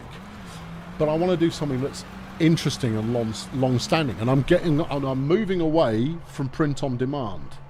I think print on demand stuff is very mediocre and it feels impersonal. I would rather ones and dones in terms of merch, because I mean, my resistance to that historically has been, I don't want to be keeping loads of these hanging around in a merch cupboard somewhere, hoping that someone buys the last 3 pairs of men's small size socks, because you're going to be hanging on to that for ages. I would rather operate on a pre-order and sell out, and I bought a couple of extras for people who are late to the party. That just makes good commercial sense. Fulfillment's still a pain in the bum, but always will be, always was. So there you go. Yeah, right, good. Here we go. What else have we got going on here? Colonel. Hello. What? Can you just try and drive the truck that's standing here by me straight on? See if the tree affects. Which truck? The red truck here, right side where I am. Can I try and drive it? Yeah, straight ahead. You betcha. Just straight up. Yeah. I just want to see what happens. Straight ahead. Bang. Right there. Okay. You miss a little bit to your left. There's no Right. It's not going to affect me at all because I'm No, the but it's gonna host. affect everybody. Affect everybody else. The packets that have The stopped tree you is hallucinating here where have not been tree- received. You are all phantoms. I'm the only real boy. Yeah, but if we're gonna drive anything here, we're gonna crash into that tree. No, you won't, because no one's going to drive anything here until the next episode. Right? Okay, hope. Right? And if there's work that needs doing to make this work, I can fix it. Also, this is too steep. You're going the wrong way anyway. Yeah, I know, we should be going that way. Well, get on with it then. Too many cooks. Right. Okay, now. We will blame Ed. Chris has been a member for 10 long months. You take it back. Checking on the road team was a massive mistake. Can AI build the road instead? I think the road team are doing magnificent work and are largely unappreciated And once again, I think having a spirit level would come in handy. Ooh. Right. There's a lot of trees here. There we go. Just to inject Yeah. on that tree. Usually dropping out and back in might make it disappear. This switch back here is the model. This is the one to pursue. This one's not bad. Yeah. This is a good gentle slope up the hill. And why is it always nighttime today? I don't recall it having been daylight. And usually we transfer through daylight multiple times. So then we should go like this, out this way. Is there a tree there? I could. What, that tree that I just cut down? No. Is there a tree here where I'm standing? I'm not talking to you about trees anymore. If there is one, it's there, and cut it down. If there isn't, Zuna, stop banging on about the GPS. We're not putting anything onto vehicles unless we have manufactured it ourselves. Upgrades are our job. The start was in daylight. Yeah, but it feels like it's been this kind of murky business forever since. And my turnaround timer is way better at this.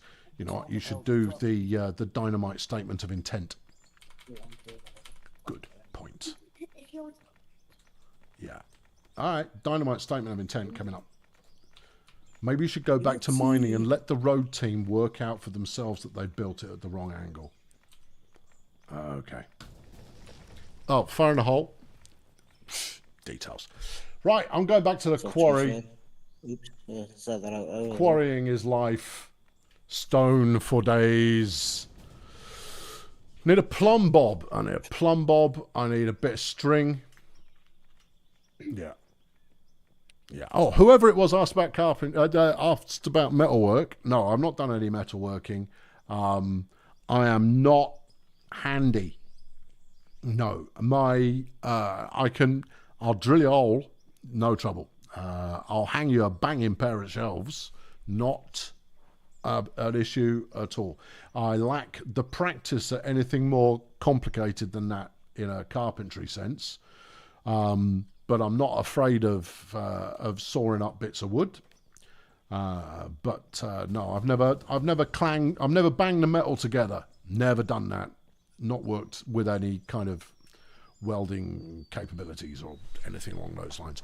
Neither do I particularly have the desire to, although come the end of times, maybe. Who's to know? Yeah. You only mentioned it twice because I keep banging on about spirit level. Well, I'm the host of the show. I'm supposed to bang on about things. I'm trying to invent all of this material on the fly, you know. I don't think you appreciate just the level of something that whatever. I don't think you do. I don't think you do appreciate the level of something that I whatever. And therefore, you know, go easy. Take your time. Have a word. I don't know what I'm going to check out for just now nonsense. at least. I might come back later. What? I'm Are gonna you check out violating now, the but use of this comms channel again?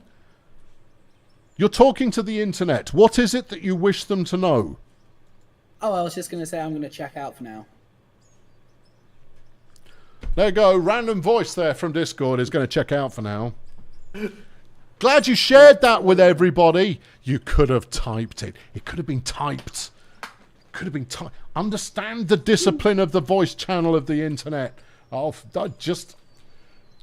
Me allowing you to tune in is a treat. It's not a privilege. There you go. Any warrior, ruddy clown.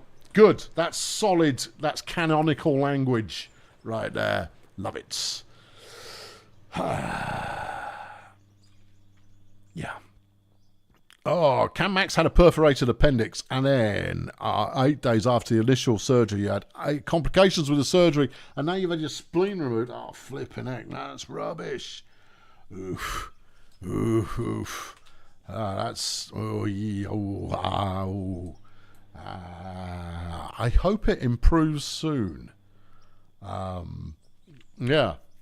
go easy and push the fun times button as often as you get the opportunity to, unless of course you're in an unsophisticated country that charges you per shot, in which case go easy on that or lose your life savings. Yeah, I'd offer you citizenship in a country that is slightly more sophisticated when it comes to understanding the important things for its citizenry, but unfortunately, there you are. Yeah. Ooh, e, ooh, and chop. Right, what are you doing? I'm going to set up here something to allow the filling of truck in a way that doesn't look like it is dangling precariously, and therefore we're gonna want some concrete. Master I've slung another $5 in the bucket. You're off to work. You just started writing just to keep your mind busy instead of watching junk. Yes, absolutely. Decide. In which case, if you just started writing, go and read Stephen King's book on writing. The audio book's great. You might start listening to it and go, yeah, but when he gets into it, after about a quarter of the book, when he gets into the meat of it, it's really flipping good. I'm just going to look up what it's called. I read it like a month ago. He wrote it in the 90s. It's very, very good and full of usable information. On Writing by Stephen King. Very, very, very good. It's very good. I recommend it. Does that come across? Right. Max in Australia. Okay, so you're medically sufficient. Good. No one should go through significant amounts of pain and lose everything they own at the same time. That's just punishing. Right. Okie dokie. Now then, how are you going to make this work? I think step one, take a bunch of stone up to the town and turn it into concrete. You listen to all the Ian M. Banks books. I see. Well, I mean, that your name's Rab rather gives away that you are north of the border. I can't get into Ian M. Banks. I can't do it. It doesn't work. It doesn't. I worked the red thingamy Flabus, farewell to destination of whatever it's flipping called. I've read that in 3 different fashions. I read the book, I've done the audio book, and then I think there was a reduced version of it, and I don't get the fuss. I don't understand why people bang on about it. Consider Flabus, which is the first book in the highly regarded, someone will tell me, series, which is arguably some of the greatest science fiction. Is it Bobbins? It's not some of the greatest science fiction at all. It's full of just a load of old nonsense and not a very good story. The end. Thank you very much. But if you like Ian M. Banks, then solid. Hold on. Is M the crime writer, or is M the science fiction writer? Same person, I know, but he drops the M when he's doing one or the other. Either way, Flabus, no. I considered it multiple times, and I consider it to be pap.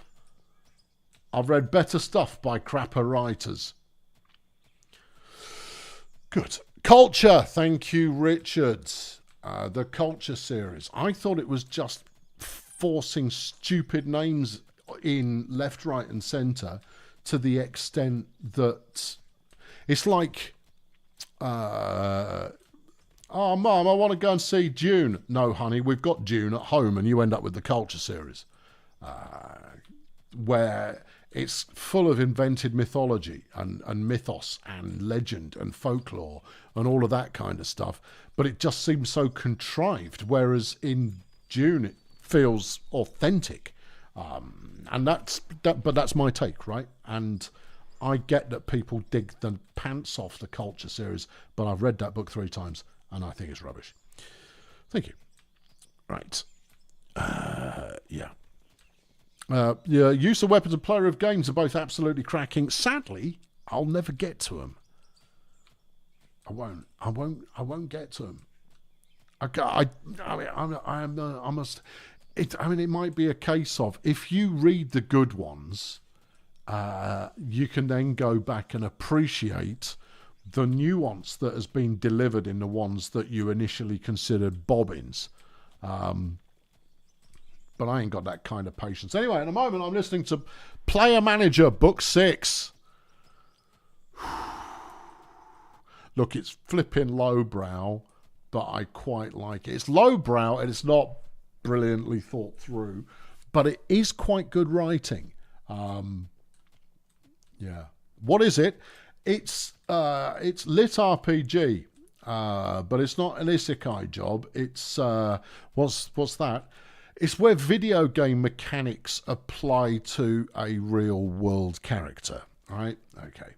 In this case, the real world character who is our hero has been cursed, which makes no sense. It frustrates me so much. And I'm going to share this with you, even though many of you won't know what I'm on about, but I'm going to share it with you anyway because it's a nice deviation.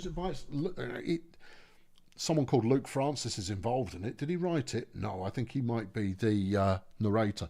Ted Steele is the guy who wrote it. Right, okay. The basic premise is everyday Mancunian lad one day helps this old dude out with his bicycle after old dude has been harassed by some park-dwelling youths. Okay. This is the first 10 pages, right? I'm spoiling out.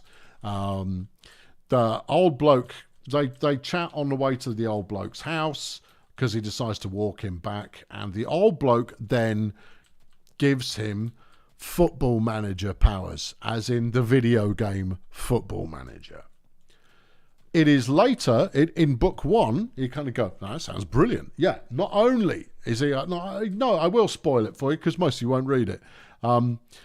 Initially, it turns out that actually he's a really brilliant player. He's got 20 ratings in every skill. So he's just like set the world alight. But he's deciding he wants to be a manager instead.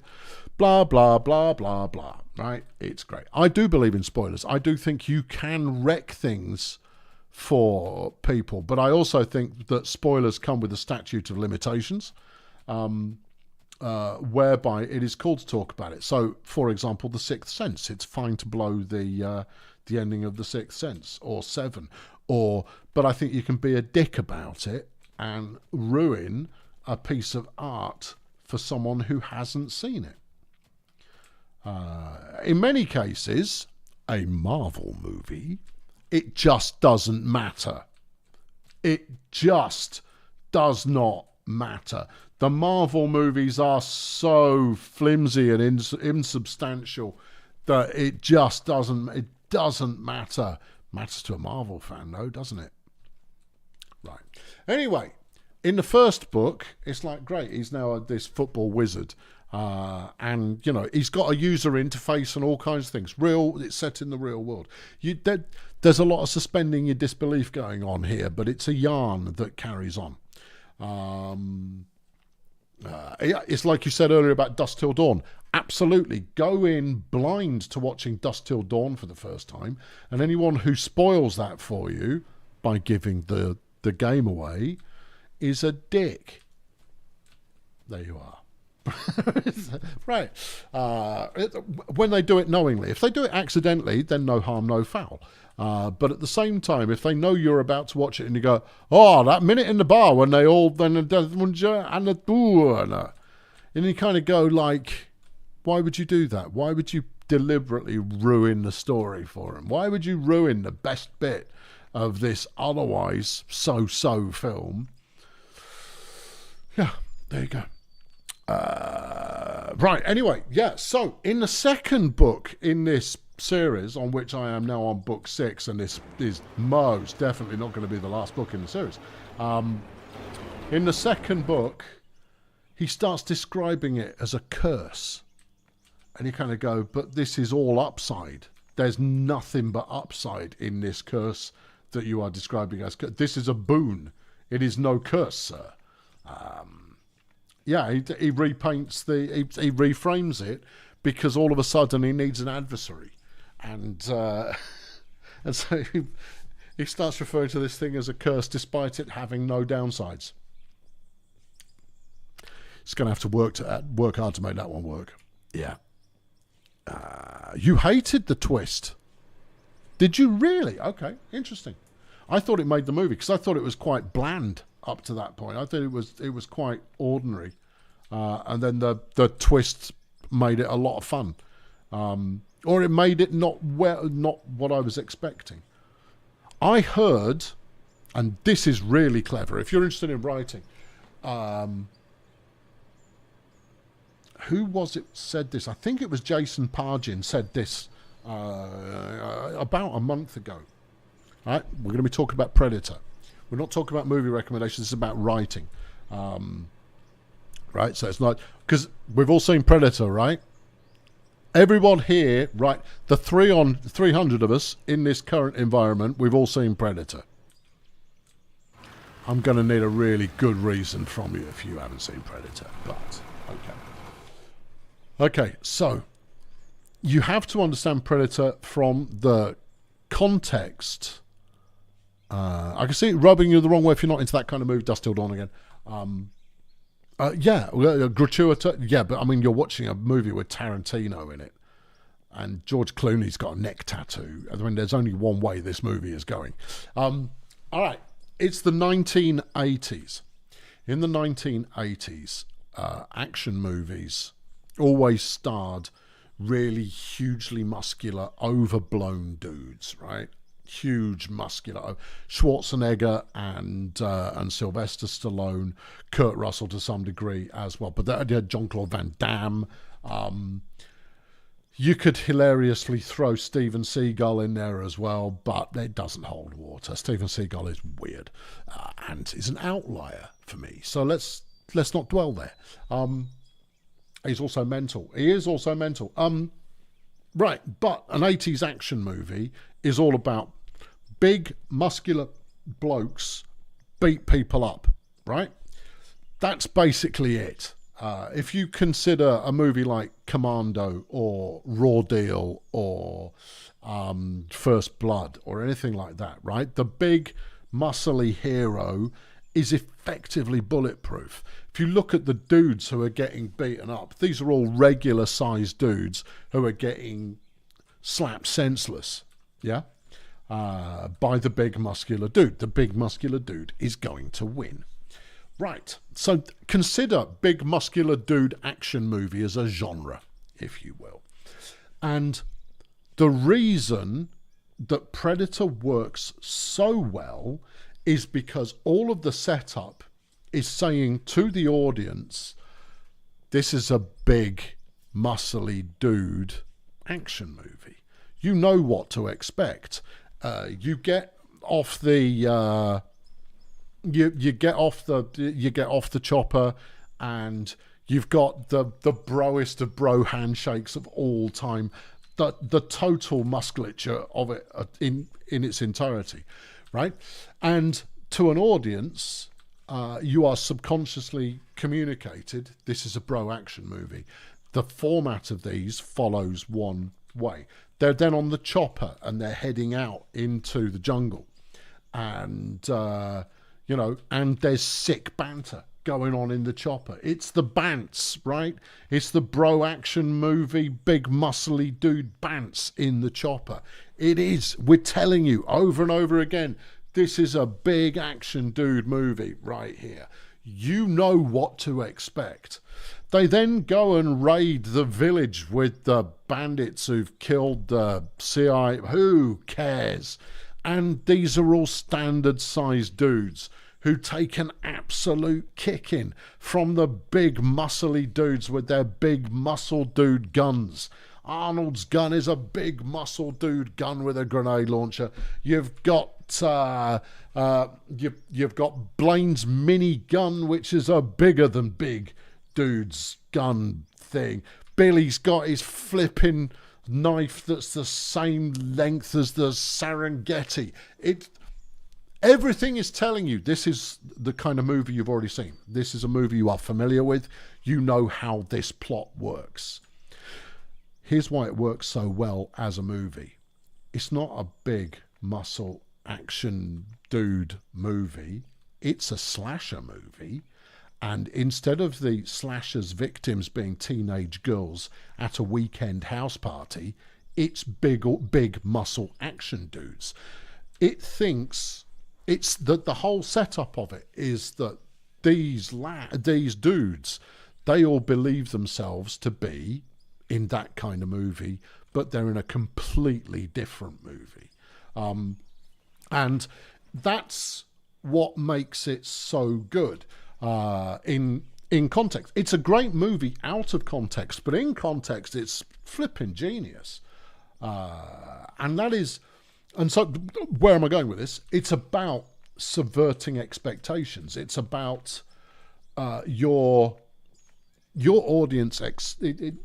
You give them the clues that it is going to be in one way or another, right?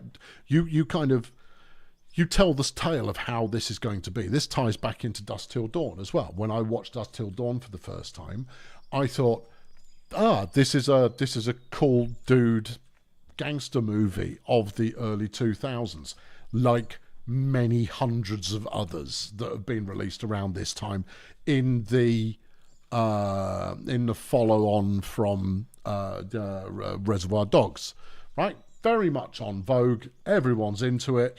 Let's boogie. Fine, got no problem with that.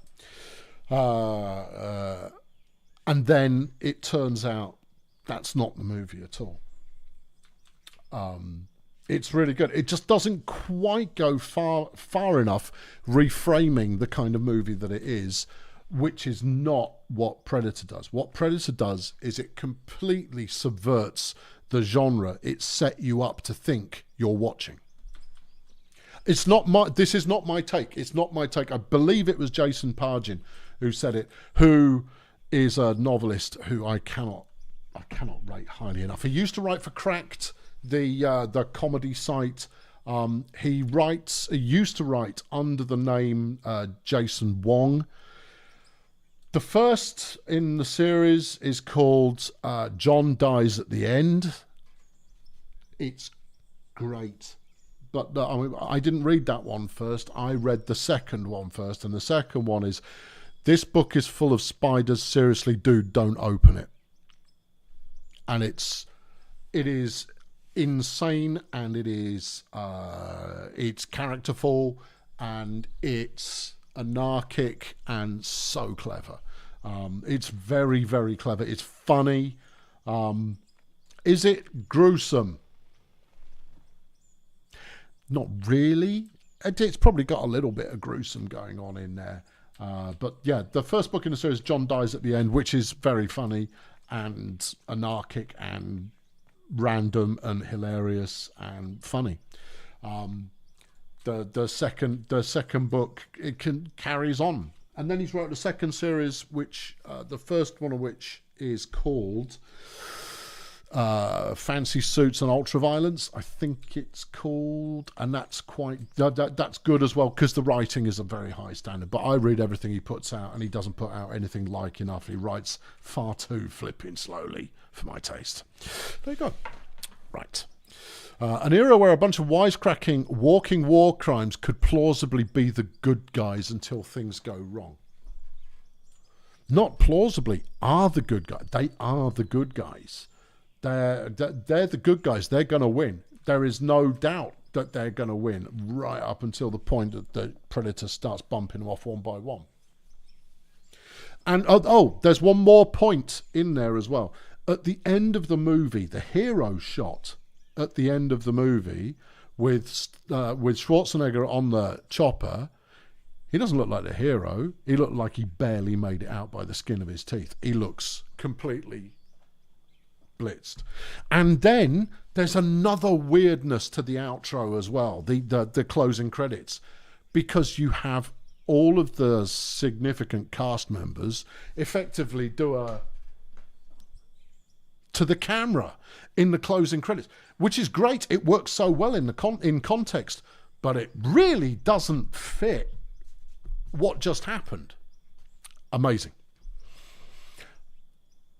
Amazing. Could someone with arachnophobia read the second book? It depends how your arachnophobia manifests. If reading about spiders freaks you out, yeah. Sorry? No. If, however, it's about them being nearby, it is full of spiders. There are a lot of spiders in it, but they're aliens. So, yeah, but they're, you know, tentacular aliens. So it's your call. Couldn't tell you. Moonlighting to Die Hard isn't that big a leap. I was a devoted moonlighting viewer. Moonlighting went off the rails when Maddie and David. Oh my God. Why do I know that? I've not watched Moonlighting since it was first air. I have never seen a repeat. Why have I got that knowledge in my head? Yep. It's David Addison and Maddie.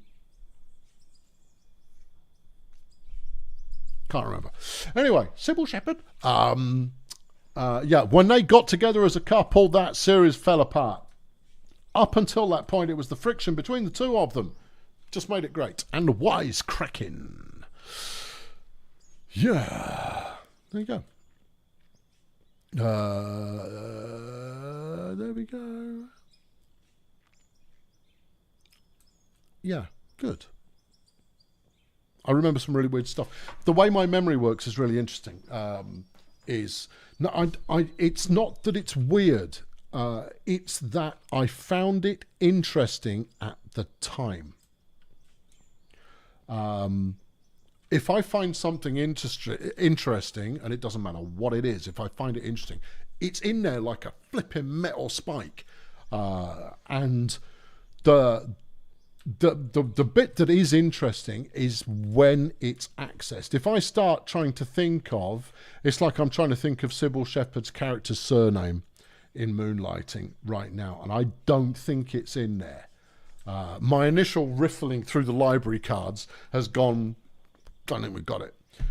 You sure it's not Addison? You kind of go, no, it's David Addison. It's definitely David Addison. And that's Bruce Willis's character. And it kind of goes, Maddie, I might have it. I'm going to go look it up.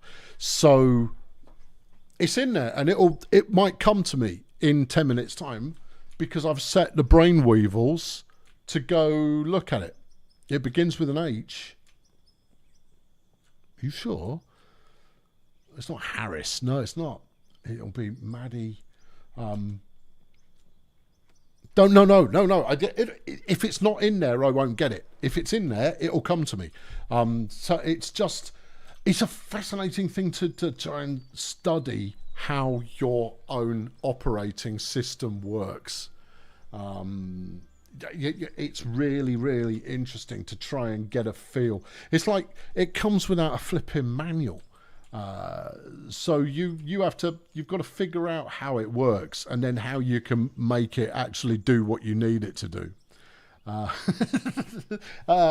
Yeah, but if I found it interesting at the time, it goes in like a spike. And I have imperfect recall in that I can't get at it immediately, but if it's in there, it'll come back.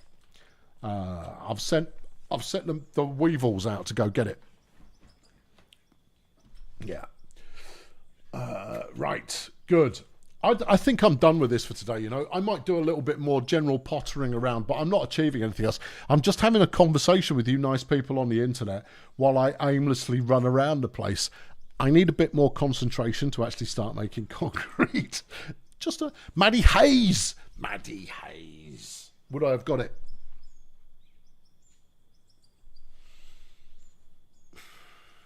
I might have, you know. That might have been in there. Yeah. I don't know for sure. Right, I'm going to call this stream done. Stick around if you want my ChatGPT assisted Star Wars fan fiction. I'm not joking. Yeah, I'll stay in this. I'm just going to... There will be no further game, right? No further game will occur. I'm standing there, but I'll leave the server up for the server goons to carry on server gooning. Right. I might, however, make it so I can't hear them anymore. Oh, that would be a smart move. Yeah. Eat this. They can now talk to one another with nary a fret. Right. You may or may not enjoy this. Okay. I'll do you outlines. I'm not going to read the whole. I'm not going to like parrot the whole thing at you. I'll try and get the nuts and the bolts. Chat. I can't share my ChatGPT window because there is so much stuff in there that is just random brain screwage, and I organise it all in there as well, which is nice. And I do some if I'm doing writing for work, I'll get it to bullet point out my, because I'll basically just throw out a load of stuff at it and I'll go bullet point out my big thoughts from this, and then I'll write it properly. So obviously there's a lot of stuff in there you don't know about. Right, where are we? Oh, God knows. Is it Dozaverse character overview? No. Is it VTT file support? No. Is it West Wing quote research? Nope. Nope. Oh, it might be. It might be. Prediction and score? No. That's one probability. How is it for coding? I've used it for coding a couple of times. Only web coding, so like, you know, fairly superficial stuff.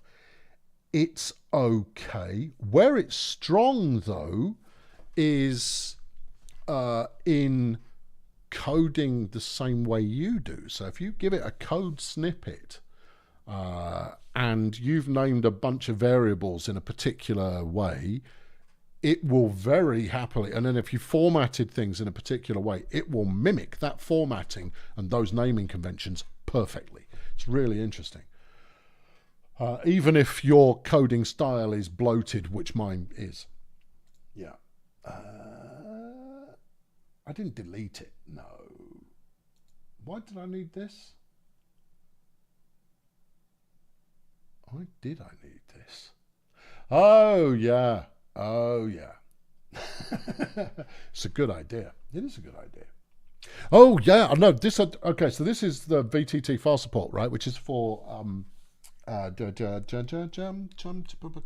subtitles for videos.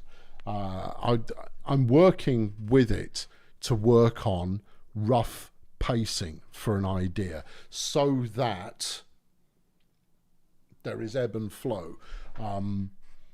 Yeah, so it's not writing anything for me there either. I don't like its writing style.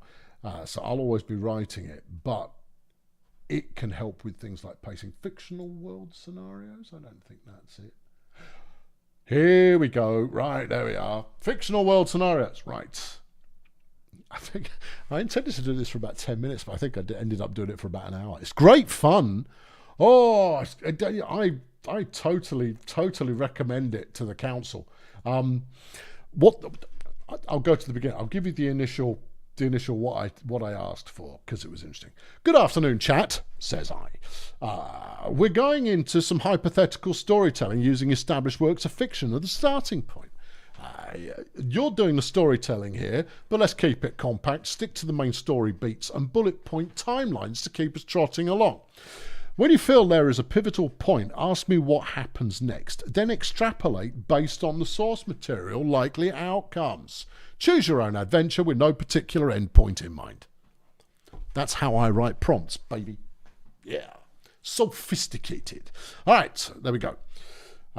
It then makes some suggestions. And I go like, yeah, stuff. It goes, all right, all right, well, if we're going to go with an established world, we've got Middle-earth, Blade Runner, Discworld, Mass Effect, Harry Potter, Star Wars, The Expanse, and The Matrix. And I went, I already know what I'm doing. It's over-helpful. It tries to be too good.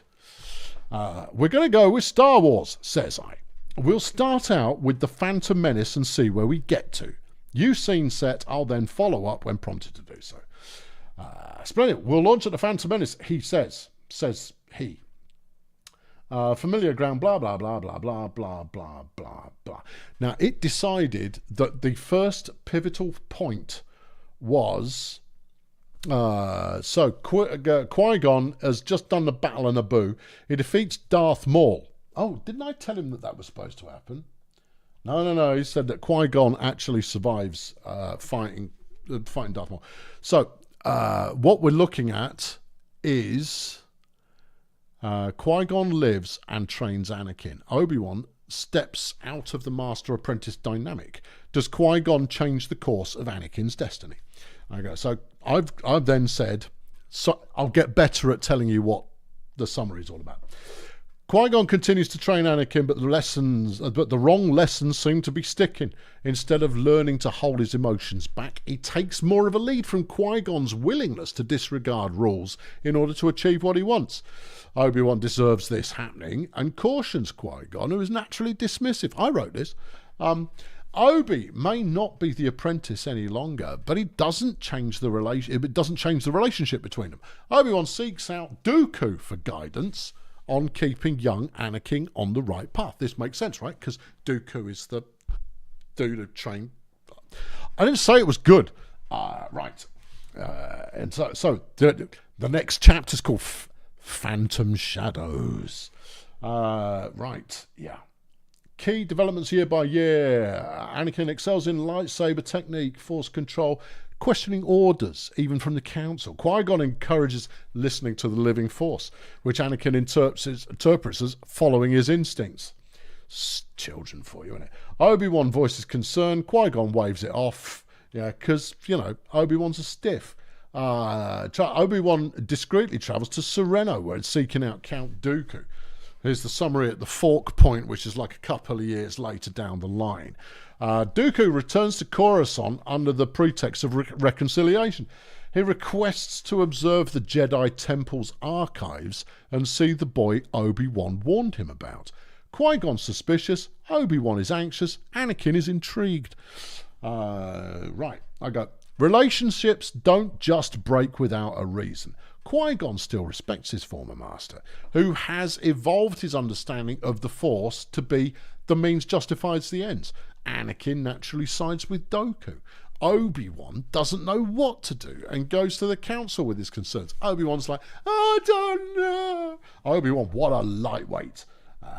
The next chapter is called Divergence, Cracks in the Order.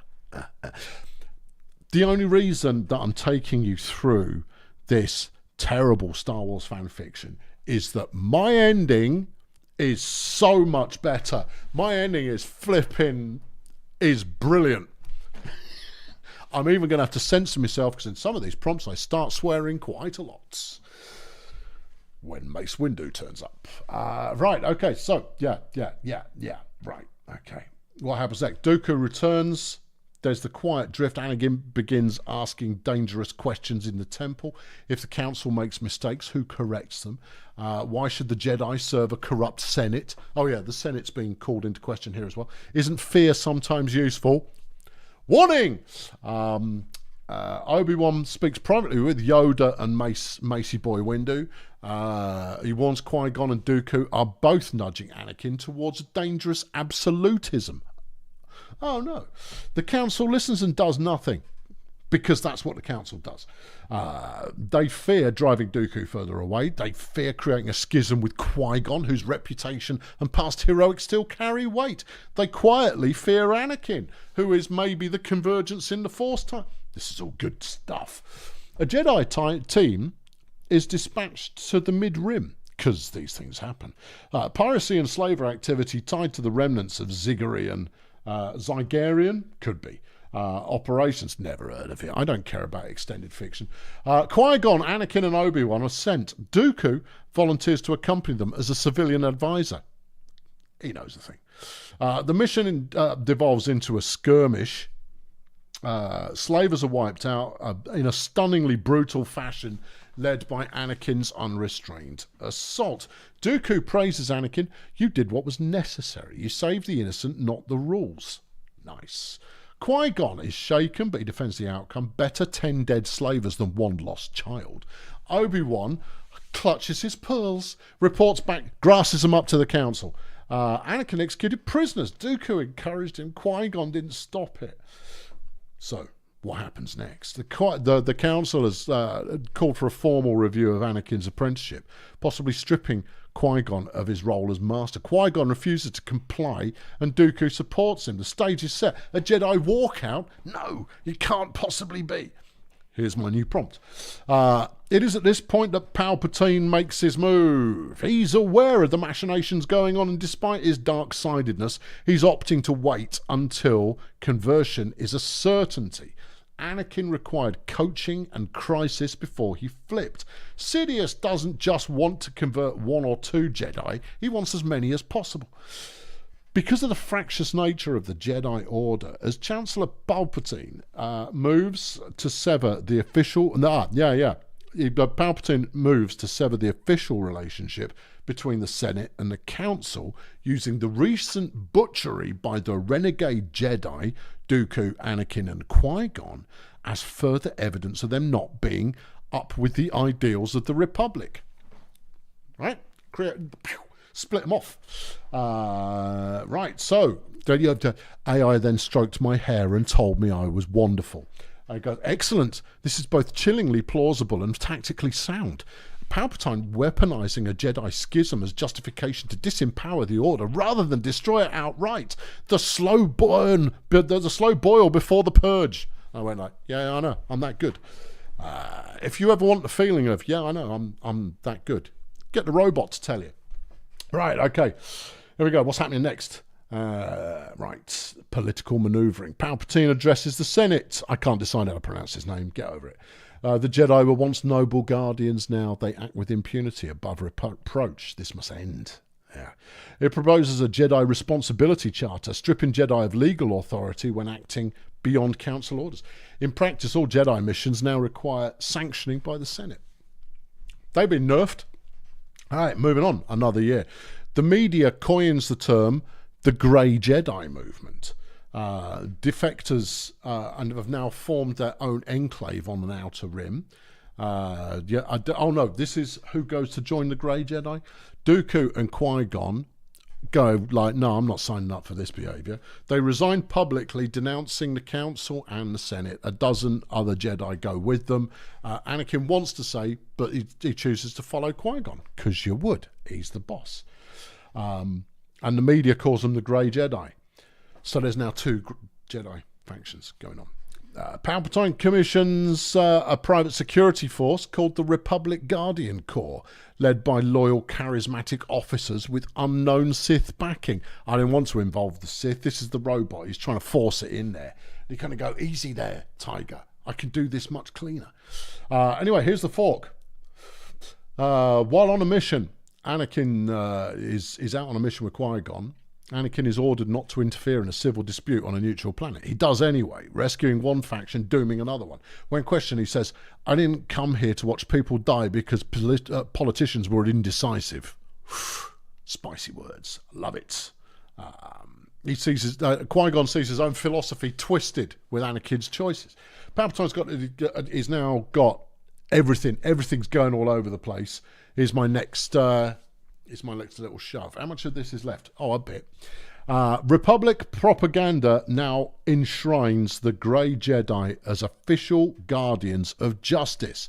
They pivot towards the Grey Jedi. They propagandize them. They make them the good guys. Since they do not work in absolutes and can see and evaluate situations with objectivity. Sidious via Dooku starts to condition recruits to be more morally flexible in a softly kind of a way.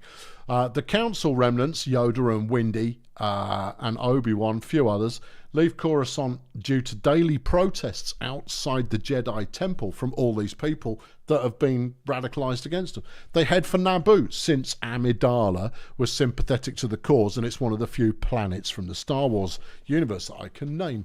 There we go. Right, okay, so next, blah, blah, blah. It all goes bad, right? It gets bad. It gets really bad. All of the Jedi heroes that you're familiar with, they're all now outcasts. The Senate is now its own special little monkey. There's more of this. The robot was dragging it out a bit at this point. Why have I said that? Oh yeah, so Obi-Wan's ended up in the Greys, or has he?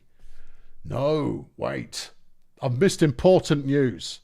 Right, yeah, the temple's been closed. The Jedi Temple gets closed. It's burned down by demonstrators and stuff. The new Jedi Code has been drafted by Palpatine and the Senate. Lovely old job. There is no emotion, only discernment. No peace, only resolution. No death, only necessity. Lovely. The Force serves those who act. Anakin loves it. Yeah, Qui-Gon resists, but he no longer controls. He no longer controls the movement he helped to create in the first place. Oh no! The Jedi Schism becomes law. Under the Jedi Reform Act, the Grey Order are the only legitimate Force-based organisation in the Republic. Former council members are outlawed as separatists. Temple records are sealed. Love it. Then Dooku meets Sidious. He's crafted what the Sith never could. Public trust in shadowed ideals. Blah, blah, blah. On Naboo, Yoda begins training younglings who are smuggled out of Coruscant. Windu builds a covert intelligence network. Obi-Wan becomes the Order's outward face, pleading for peace while preparing for the inevitability of combat. Anakin sent on a mission that leads him to encounter Obi-Wan again, who is now a traitor. Obi-Wan surrenders. Now this is me, right? Obi-Wan surrenders, figuring he can influence Anakin to go the right way. Anakin has already gone too far. He just doesn't know it. He can't be turned back. No, the lady's not for... So we're into Attack of the Clones era now, right? The Guardian Corps are supplemented by the clone army that has already been developed and smash the trade union robots to pieces. Then they don't leave each planet, setting up garrisons across the galaxy. They're seen as heroes and peacekeepers by the public. Palpatine uses agents to begin a campaign of terrorism that is blamed on the separatists, so a lot of false flag stuff. Naboo's blockaded and bombarded from orbit. Yoda is killed while shielding Amidala. Yeah, I killed Yoda. Get over it. Big moment. Yeah, real good Star Wars. To kill Yoda, man, as soon as you flipping can. Who cares, right? It's a flipping sock puppet. The Republic is now a military empire in all but name. The clone army discovered conveniently on Kamino. It wasn't discovered. They were folded into the Guardian Corps. Obi-Wan gambled. He gets himself arrested. He thinks Anakin can be reached. Anakin still thinks he's a Jedi, but one who gets results. Obi-Wan, he knows that, no, he's gone dark side, isn't it? Separatists get themselves purged. Lovely old job. False flag era begins. Naboos get blown up. Misa no floppy-eared, questionable bunny rabbit. No, not even slightly.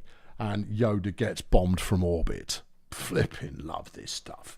Right, so the Mace Windu wants to strike back. Obi-Wan argues for subtle resistance, not open war. Obi-Wan. Qui-Gon, while seeing what Anakin is becoming, wants to confront Palpatine before it's too late. I don't know, it's where Qui-Gon's flipping. He's lost control of this particular spaceship. It's time for Mace Windu. This is me again, right? Yeah. It's time for Mace Windu. Bad MF. Has he finally gone dark side? Has he gone dark side from losing Yoda? Who knows? But he's funneled by the need to stop this once and for all. He's gone like, right, flipping. Let's go and get this done. Let's go and sort this. He's not entirely sure how. But he's fueled by the need to stop this once and for all. There are 7 remaining Jedi on Naboo. Mace and the gang escape the blockade. They have an inglorious bastards agenda to get behind enemy lines and dispatch Dooku, who is currently believed to be the big bad. They're going to go bump him off. Anyone who gets in the way is going down. It's carnage. Anakin versus Windu showdown. Windu wins, and in the process learns that Sidious is Palpatine. And it's time to go deal with the big bad. Amidala stays behind as ruler under occupation. Obi's been sentenced to death. Windu's Justice League heads to Coruscant to go rescue him. Let's flipping rock and roll, right? There should have been more Mace Windu.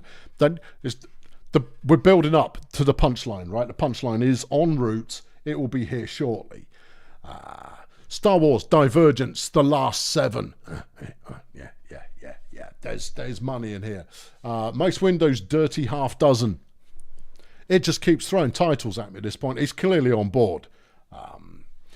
Oh, we've got a heist that happens here as well. This is just excellent. This is like the greatest fan fiction anyone's ever written. And then okay. So we've got to rescue Obi-Wan or expose and eliminate Palpatine. What are we going on? The execution event is very heavily guarded. This has to be shock and awe. The Jedi crash their ship into the middle of the execution amphitheater. Right? They're all coming. It's ship's on fire. Stuff's been shooting up. Crashes in the middle of the amphitheater. I can see it. Looks great. This is my prompt. Doing some Jedi shit to escape the crash at the last second. Obi is freed but refuses to go down with them. This is not the way, Mace. Flipping Obi-Wan. What a wet blanket. Palpatine giggles his little giggle and leaves without incident. The Jedi fall as they try to escape, leaving only Windu and Obi-Wan. Windu tells Obi-Wan about Anakin and how I killed him. Obi snaps. Oh yeah, Obi-Wan killed Anakin. Except he didn't, but he might have done. I can't remember exactly. I'm skimming, so this is all good. Windu versus Obi-Wan showdown. Obi-Wan wins. Meanwhile, Qui-Gon has saved Anakin. Oh, now we found out. Using all of that robotic repair goodness to make him whole, but he's a mess. Anakin comes round, blames Qui-Gon's inability to act for everything going south, kills him without a thought. I'm going to go see Sidious is his next thought, or maybe monologue. Is waiting for Sidious in his throne room, gets easily converted to go full dark side, full Vader. There are no twins, there is no Luke or Leia. There you go, that's it. That's how it all goes. To be honest, it was worth it for Mace Windu and 7 other equally hardcore Jedi lads flying a burning spaceship into the execution arena for Obi-Wan Kenobi. I recommend. I had a lot of fun just mucking around with this. I advocate it to the crowd. Yeah. On reflection, it's tosh because of course it is. But it's great fun. So yeah, you pick a start-off scenario and get it to do you a choose-your-own adventure, but keep it brief because I want to skim read it. Good. Colonel Failure. I'm back on Tuesday with a dab of Brutal Ball for the Brutal Ball fans amongst you. And that will be splendid. Catch up on your favourite player. Did you know that Chet Vacant got traded today? Yes, he did. Where's he gone? I'm not going to tell you. Who was he traded for?